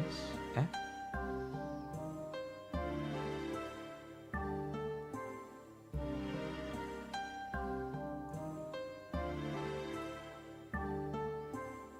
Oh dear. Huh. No canon ending, but this one route has like 1 million lore drops and it has its own special ending cutscene and all. Yeah, but no canon ending. But this one might be kind of special, but no canon ending. Shit. Well, I clipped off a piece I wasn't supposed to for the cockpit. I wonder, maybe once I attach this, I can just kind of sneak it in there.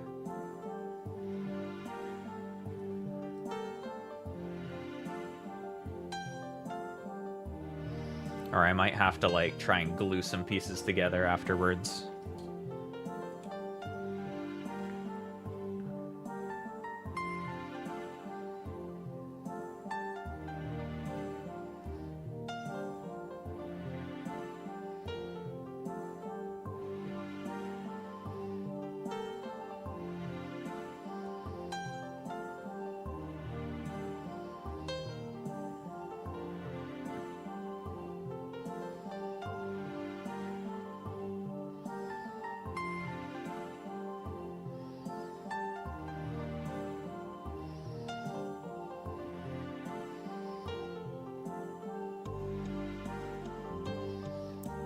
I like how pretty much like one side of the timeline in 100 Line is just like completely fucked over, all because Gaku and Darumi decided to adopt a bug as a pet.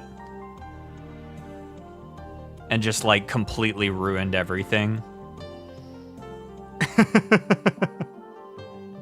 Something as simple as a single snail.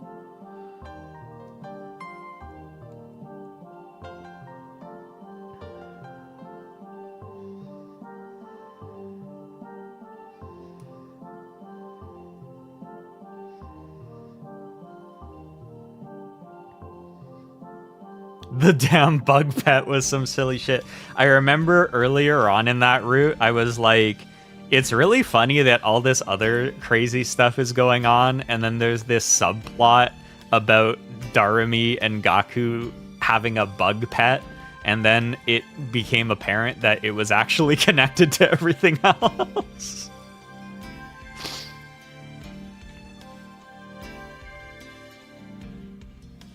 Okay, so this... Oh, I might need to take this top part off to put these on.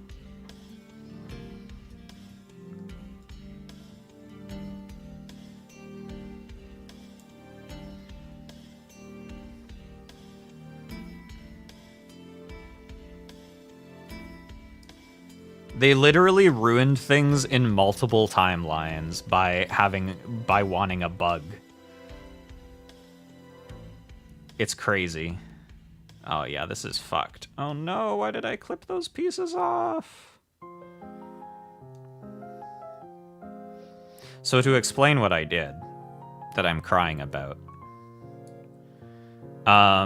This little cockpit piece is supposed to go in here and be able to flip open and closed, but it had little pegs on the side that are supposed to hook into here, and I sanded the pegs off. So I'll probably just need to like glue it on at some point later, so it will actually stay in place like this.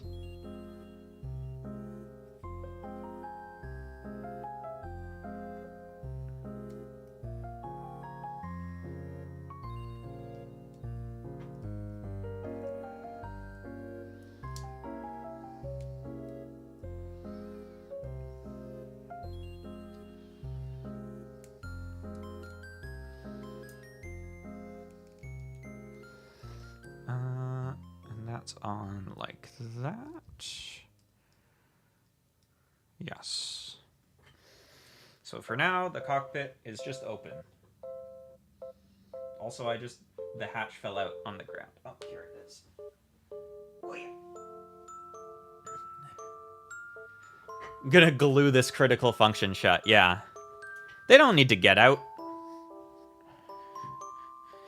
They can just stay in there. Why would you want to not be in the Zegok?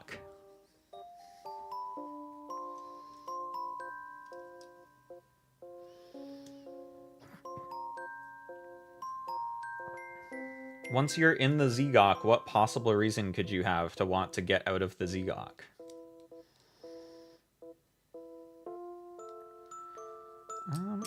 Is this right? Oh.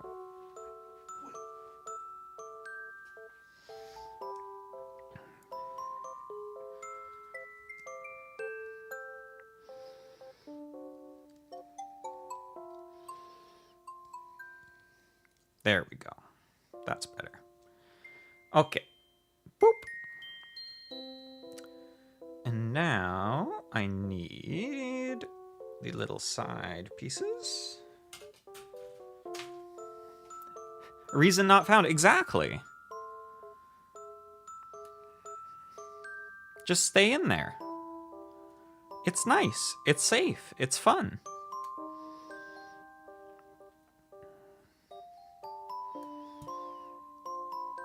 Don't need the cockpit hatch to open. Just weld it shut.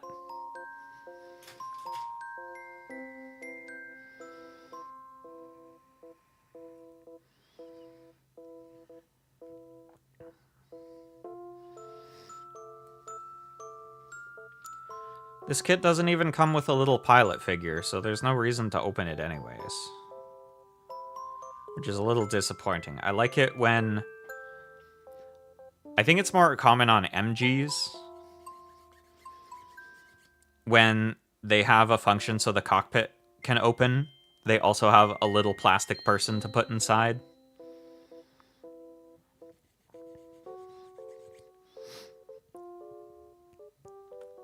Actually, in fact, there's some kits where the cockpit doesn't open, but they still have a little plastic person to put inside that is then sealed up and never seen in the finished model, but you know they're in there.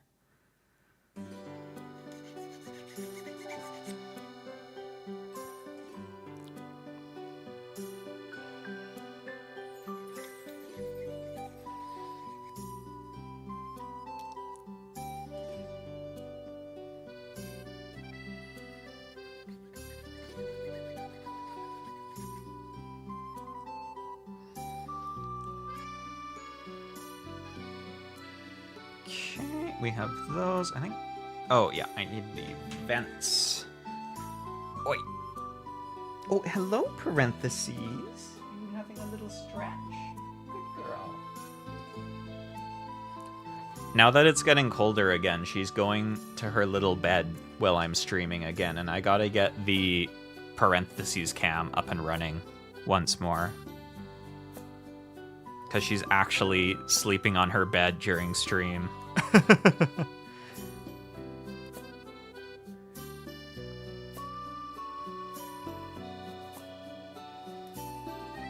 Also, I took the cutest video of her the other day, and I put it on the Twitter. So if you have the Twitter, it's up there, and you can see it. But yeah, I have a little webcam that I got specifically to make a little creature cam. But I need to kind of set up its little mount again, because it's kind of like scuffed right now, and it will fall down easily. I gotta make a better version of it.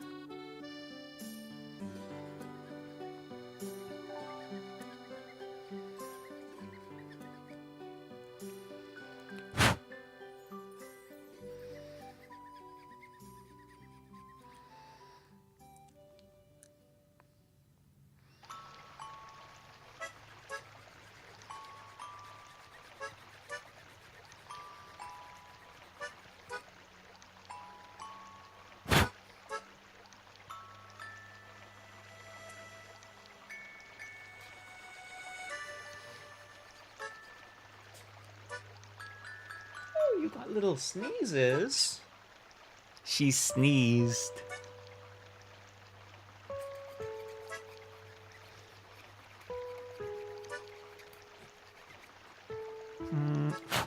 So I think these vents are gonna go over top of these grills, but you're gonna be able to see them a little bit through it. So I think I want to put silver on them.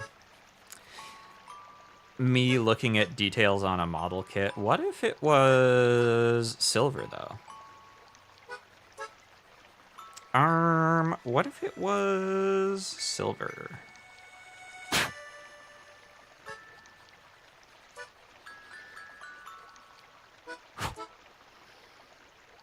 I want to put silver on there, and I want to put silver on... The Zegok has all these little torpedoes in its head. Actually, they're not little. They're actually very large. But I want to make those silver, too, so they kind of pop. So let's do that now.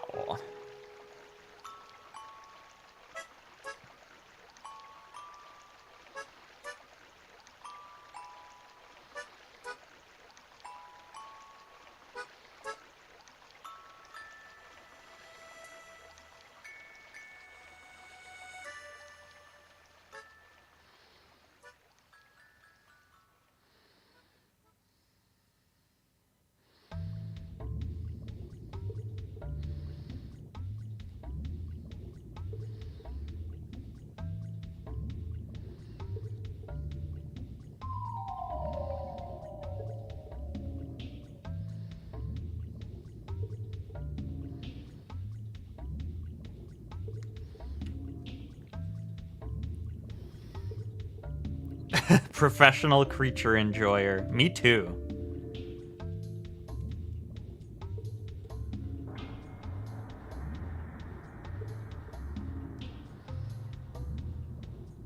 It's kind of crazy how, like, easily and perfectly Gold Chip Uma Musume has just fit into the role of the Neko arc of Uma Musume.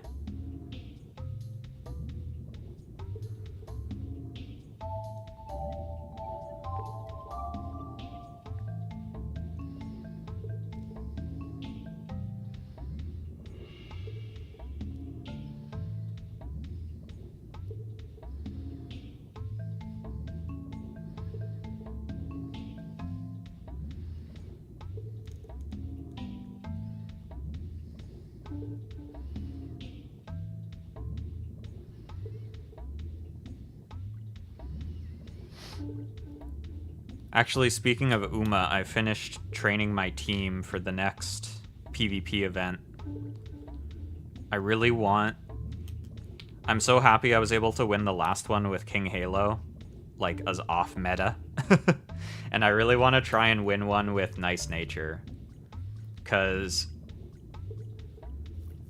Nature is meta, but it's meta to play her as a debuffer that doesn't actually win the race. And I really want to make a very strong Nature that can win. Because she deserves to win.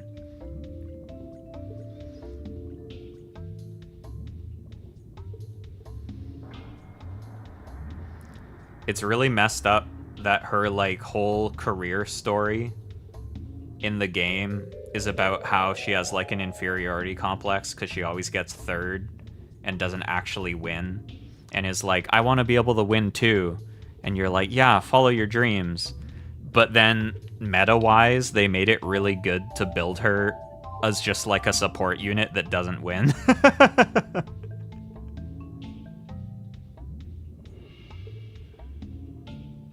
But not mine. I'll make her win.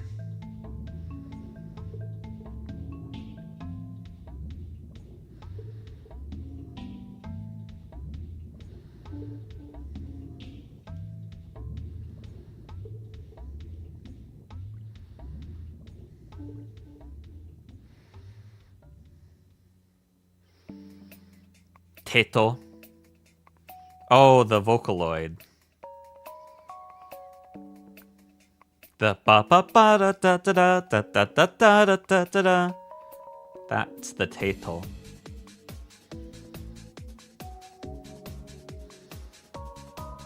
Ba da da da da da da da da da da da da da.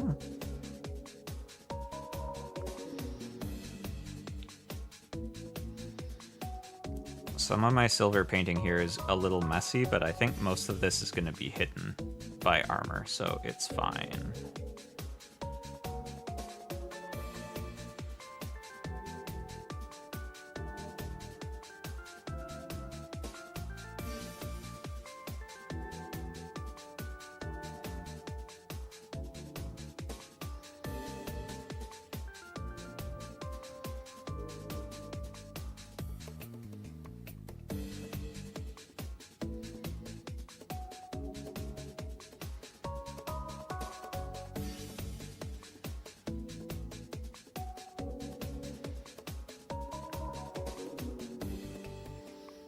There.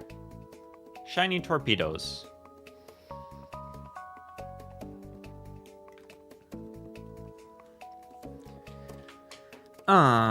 Okay, what do we need next? These are going on... Oh, I have to take the arms off to put these on. Sorry, bro, I just have to rip your arms off for a second. You'll get them back later.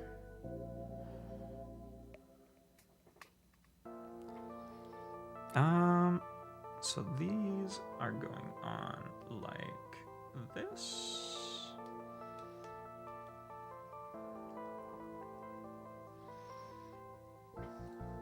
And this.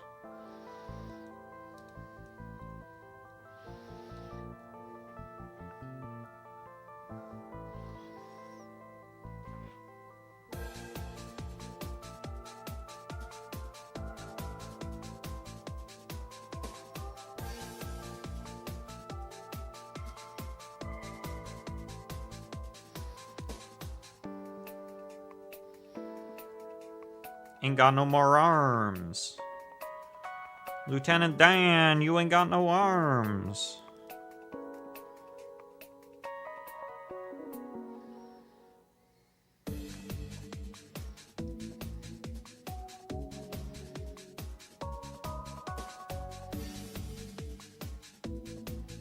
Okay, there's those, and then these vents. Ah!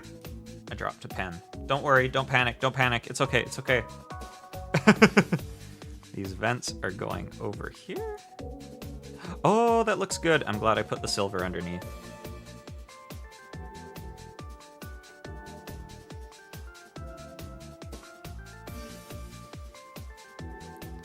See how good this looks with the silver?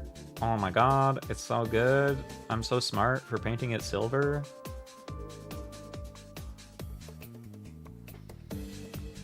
Actually, if that's silver, should I do those in silver too? No, I think I'll leave those gray. And then this big piece is on Jabak.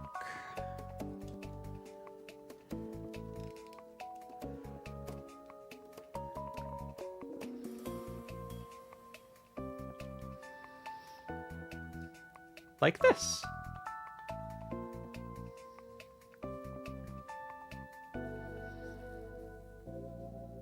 Okay. Now I need A13.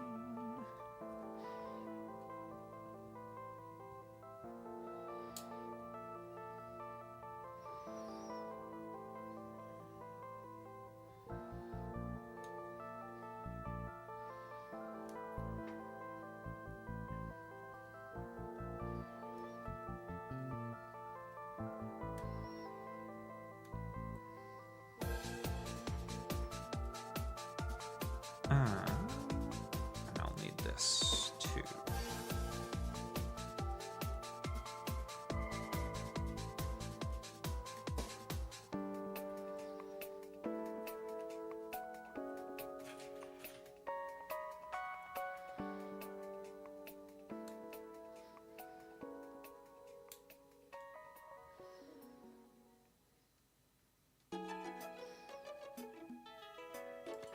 Oh, fuck. I'm dropping shit on the floor.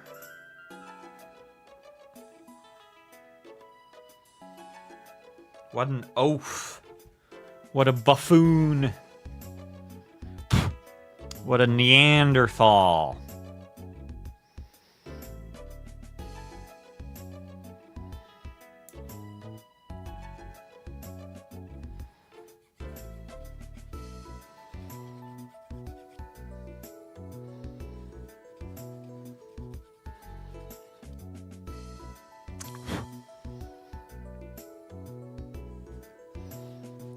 Ow, ow, ow. Don't shit on the floor, dude. You can't tell me what to do in my own house. Hi, Ruby. My home, my rules, as they say.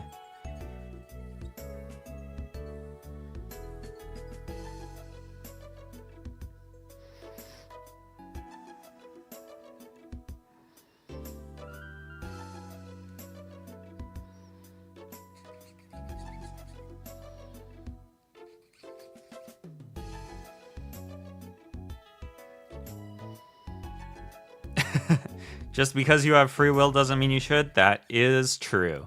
You know what? That's a good point. I will continue to shit in the toilet.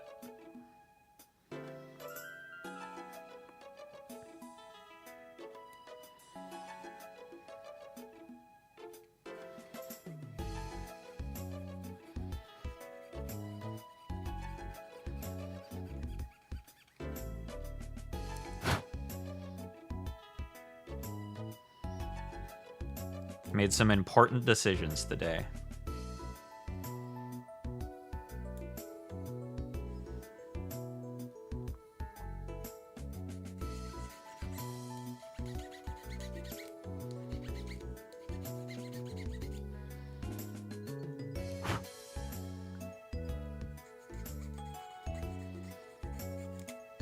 Oh, also, because Ruby's here now, I have to show my fish mug again. Fish! Because Ruby is the fish guy.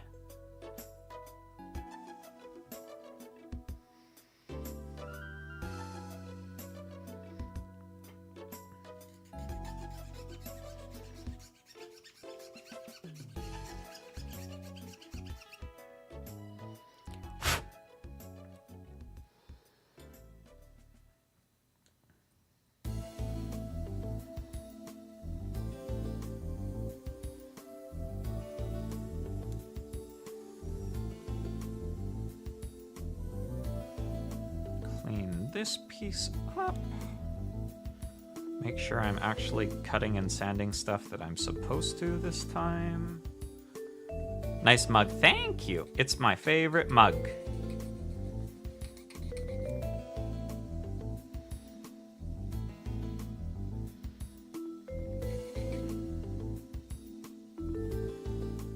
It's a little fishy.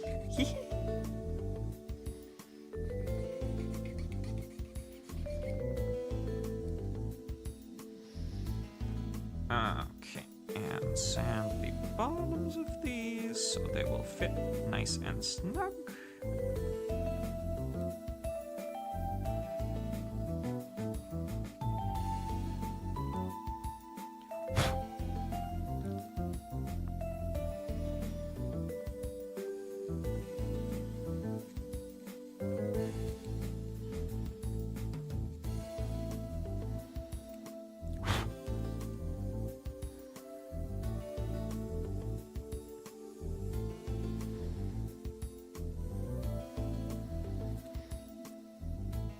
Man, Ruby, I was so sad last night. I was playing Magic with my friends. I was playing EDH, and I was trying to play Emmett Selk, and they kept exiling my graveyard. All I wanted to do was flip Grandpa over and play some stuff from my graveyard, and they were like, oh, you have 14 cards in your graveyard? What if we exiled it? Oh, you entombed something to your graveyard that you want to reanimate? What if we exiled it? And I was like, where is all this graveyard hate coming from?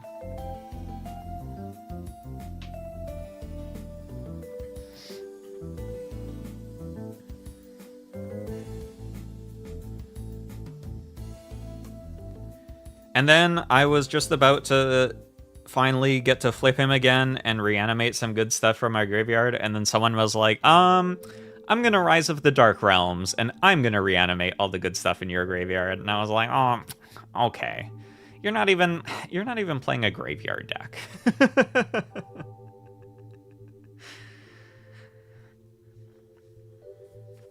I was getting bullied.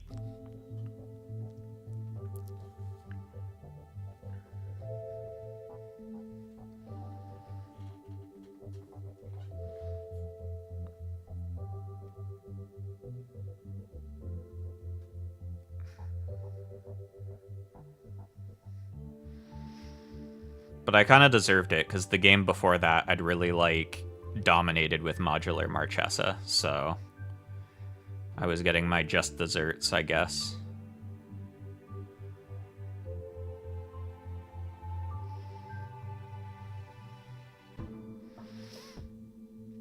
I hadn't played Marchesa in a long time, and it really reminded me why that's, my favorite commander. She's so fun.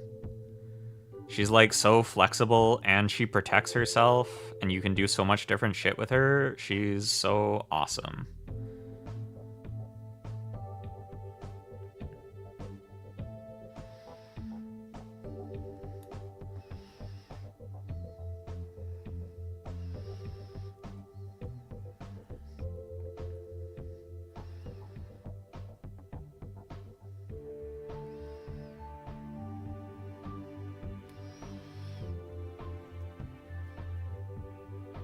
It made me kind of want to brew a more, classic aristocrats list for Marchesa, because I still have never built her like that.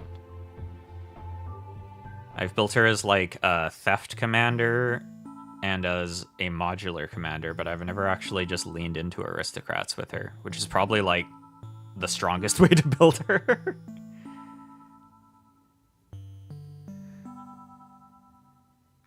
Told you had an addiction. Oh no. Is it to cute blue-haired VTubers? Oh my god, it is. That's crazy that I guessed that. I'm like really smart that I guessed that, huh? I'm like psychic.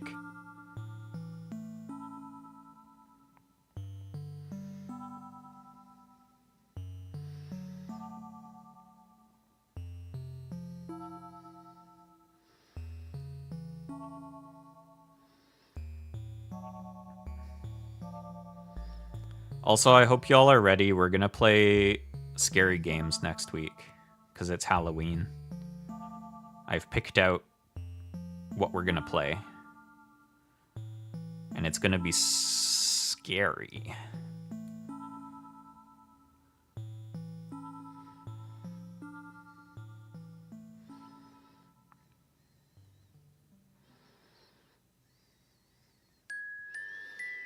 I was originally thinking I was going to have to pick between them, but then I finished Crow Country, so actually we get to play both of them.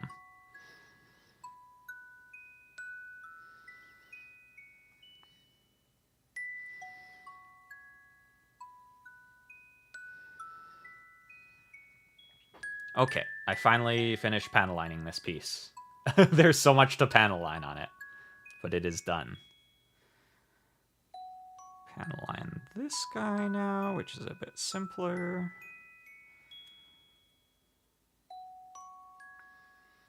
It's normal. It is. Maybe. Probably. Possibly.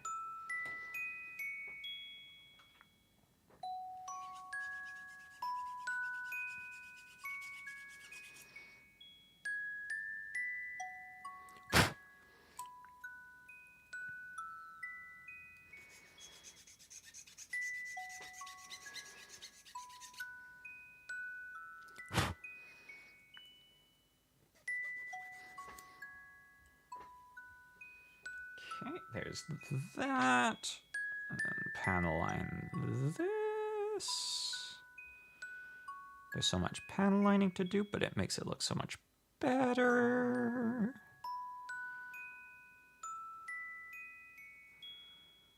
So it's worth, as the kids would say.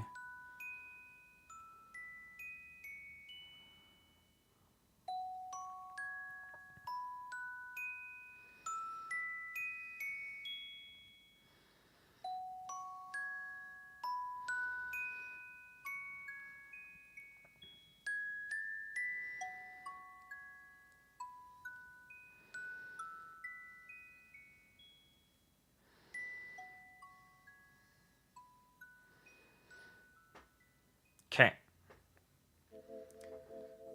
We have these pieces now.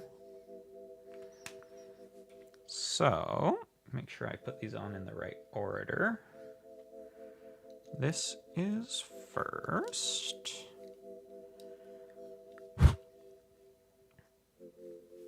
And then this is on like so.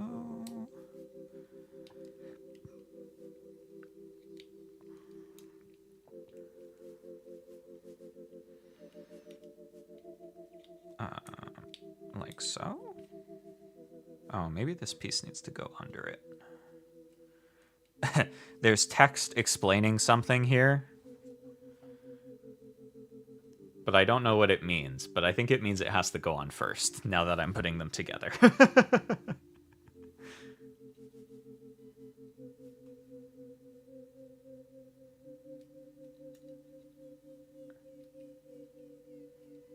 Wait, does it? Wait, what? Oh,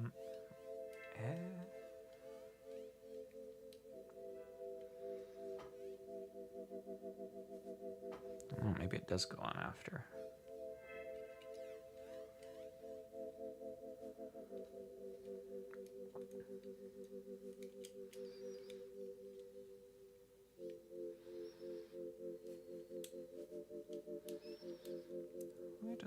this one to click in.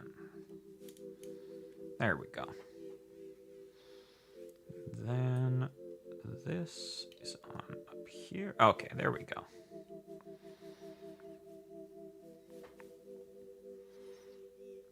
And then this is over top.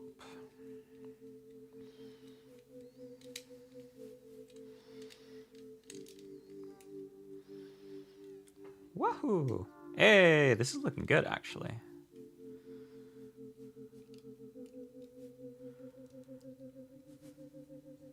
Ba ba ba ba.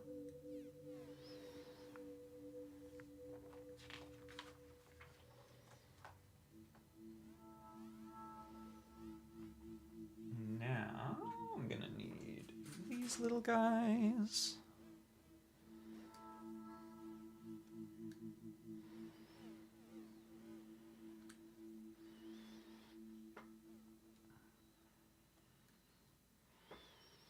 Ba, ba, ba.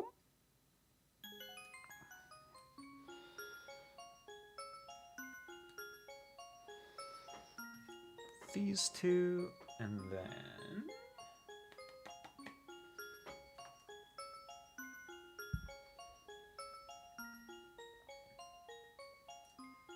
a 10 and 1.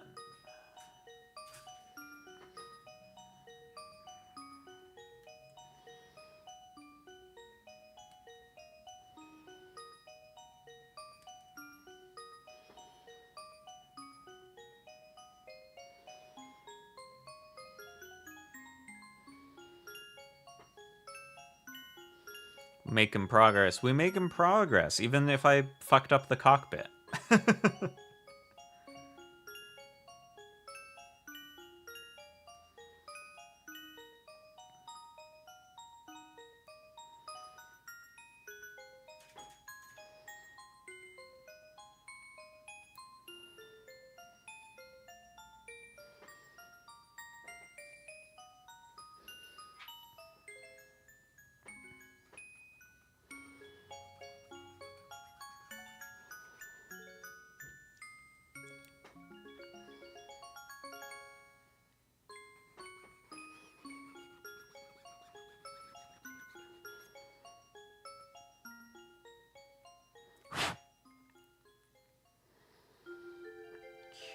There's that.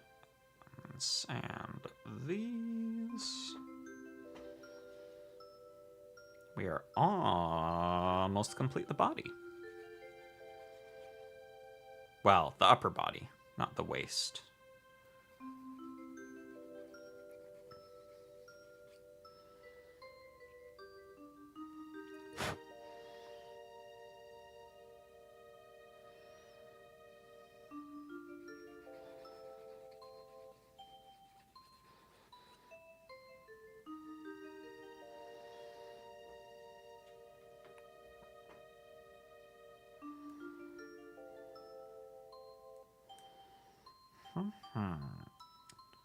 Trying to decide what I want to do for lunch today. I have stuff for sandwiches. I could make a sandwich. I could make some pasta.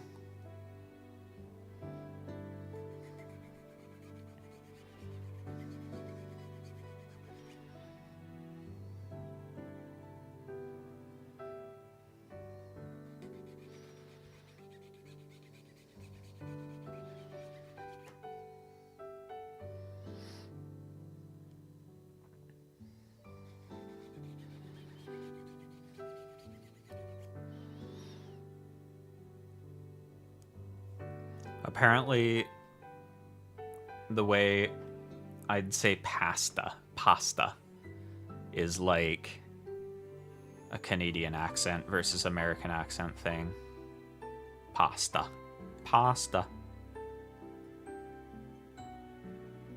Instead of pasta.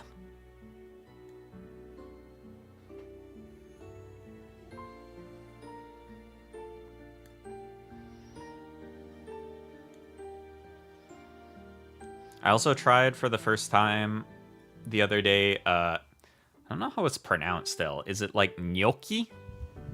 gnocchi, the like little potato dumpling guys that people do instead of like pasta. That shit's good as hell.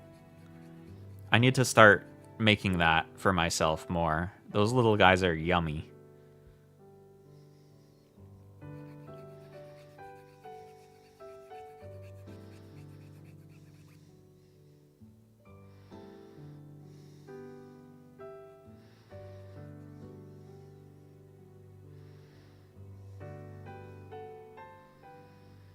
Let him cook. Let me cook. Let me cook gnocchi.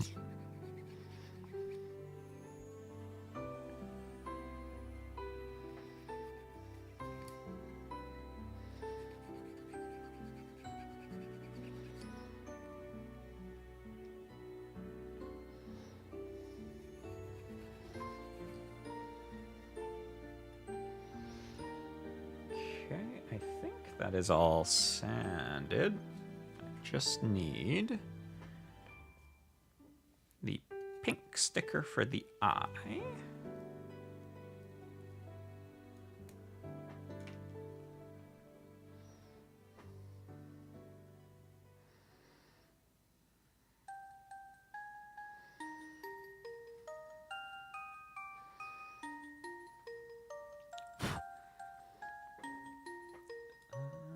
This is going on here.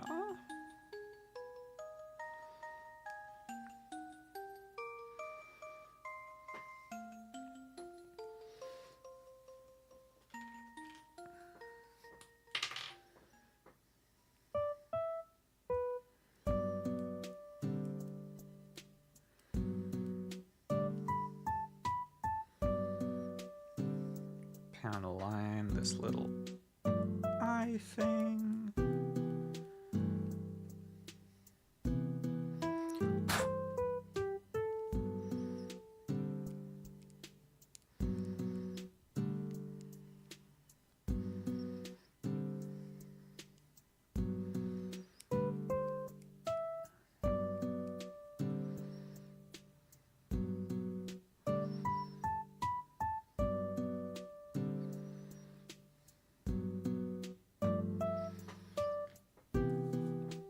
Sure I don't get black ink on the clear pieces, or at least attempt not to.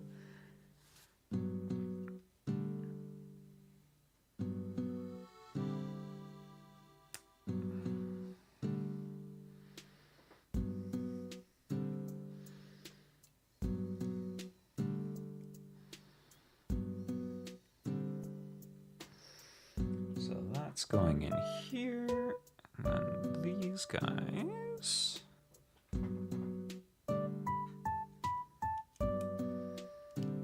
are going here on his boobs.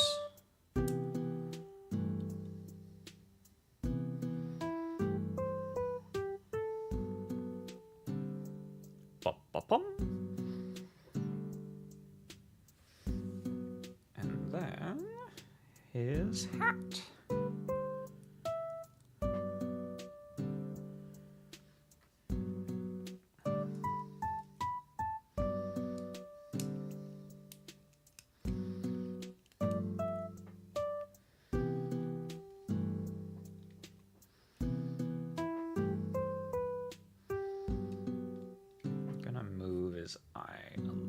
Side because it looks cooler that way. Yay! Oh, this looks so good actually. I think one of the really satisfying things about this kit is that because the head is like part of the body, it's very large even though it's an HG. A lot of the other RGs, because the head is so detailed, but it's so tiny, it ends up really fiddly. But it's not really the case with this guy. And also, now that that stuff is on, I can reattach his limbs.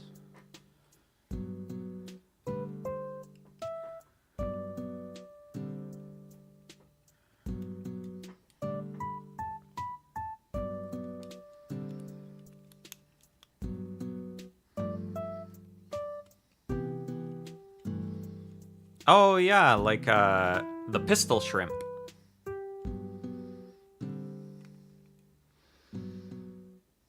That's like what Clawitzer is based off of. I wonder if this guy's going to be able to stand up on his little naked legs. Oh my god, he can! Let's fucking go.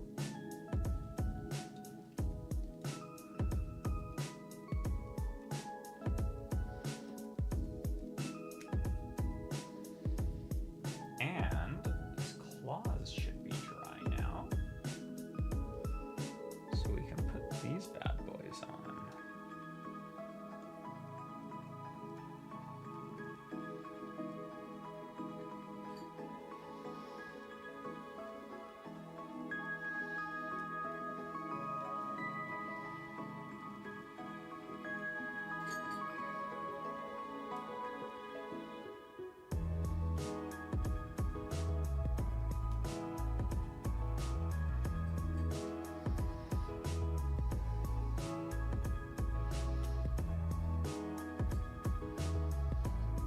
Yeah, humans think we're so smart for inventing guns, and shrimp are like, I'm way ahead of you, bro.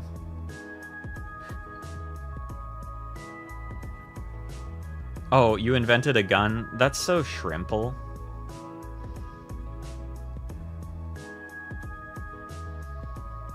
Look at him! He's so cute. He's all naked still, a little bit.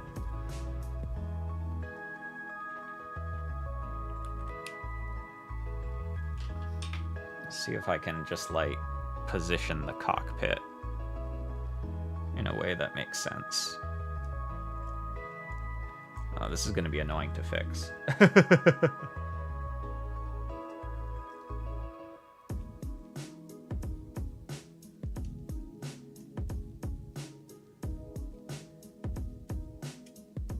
There. There!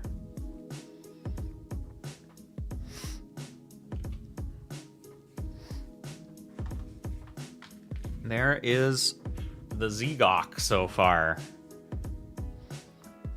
He's a little top heavy right now, but we're getting there. And his little silver torpedoes up top too.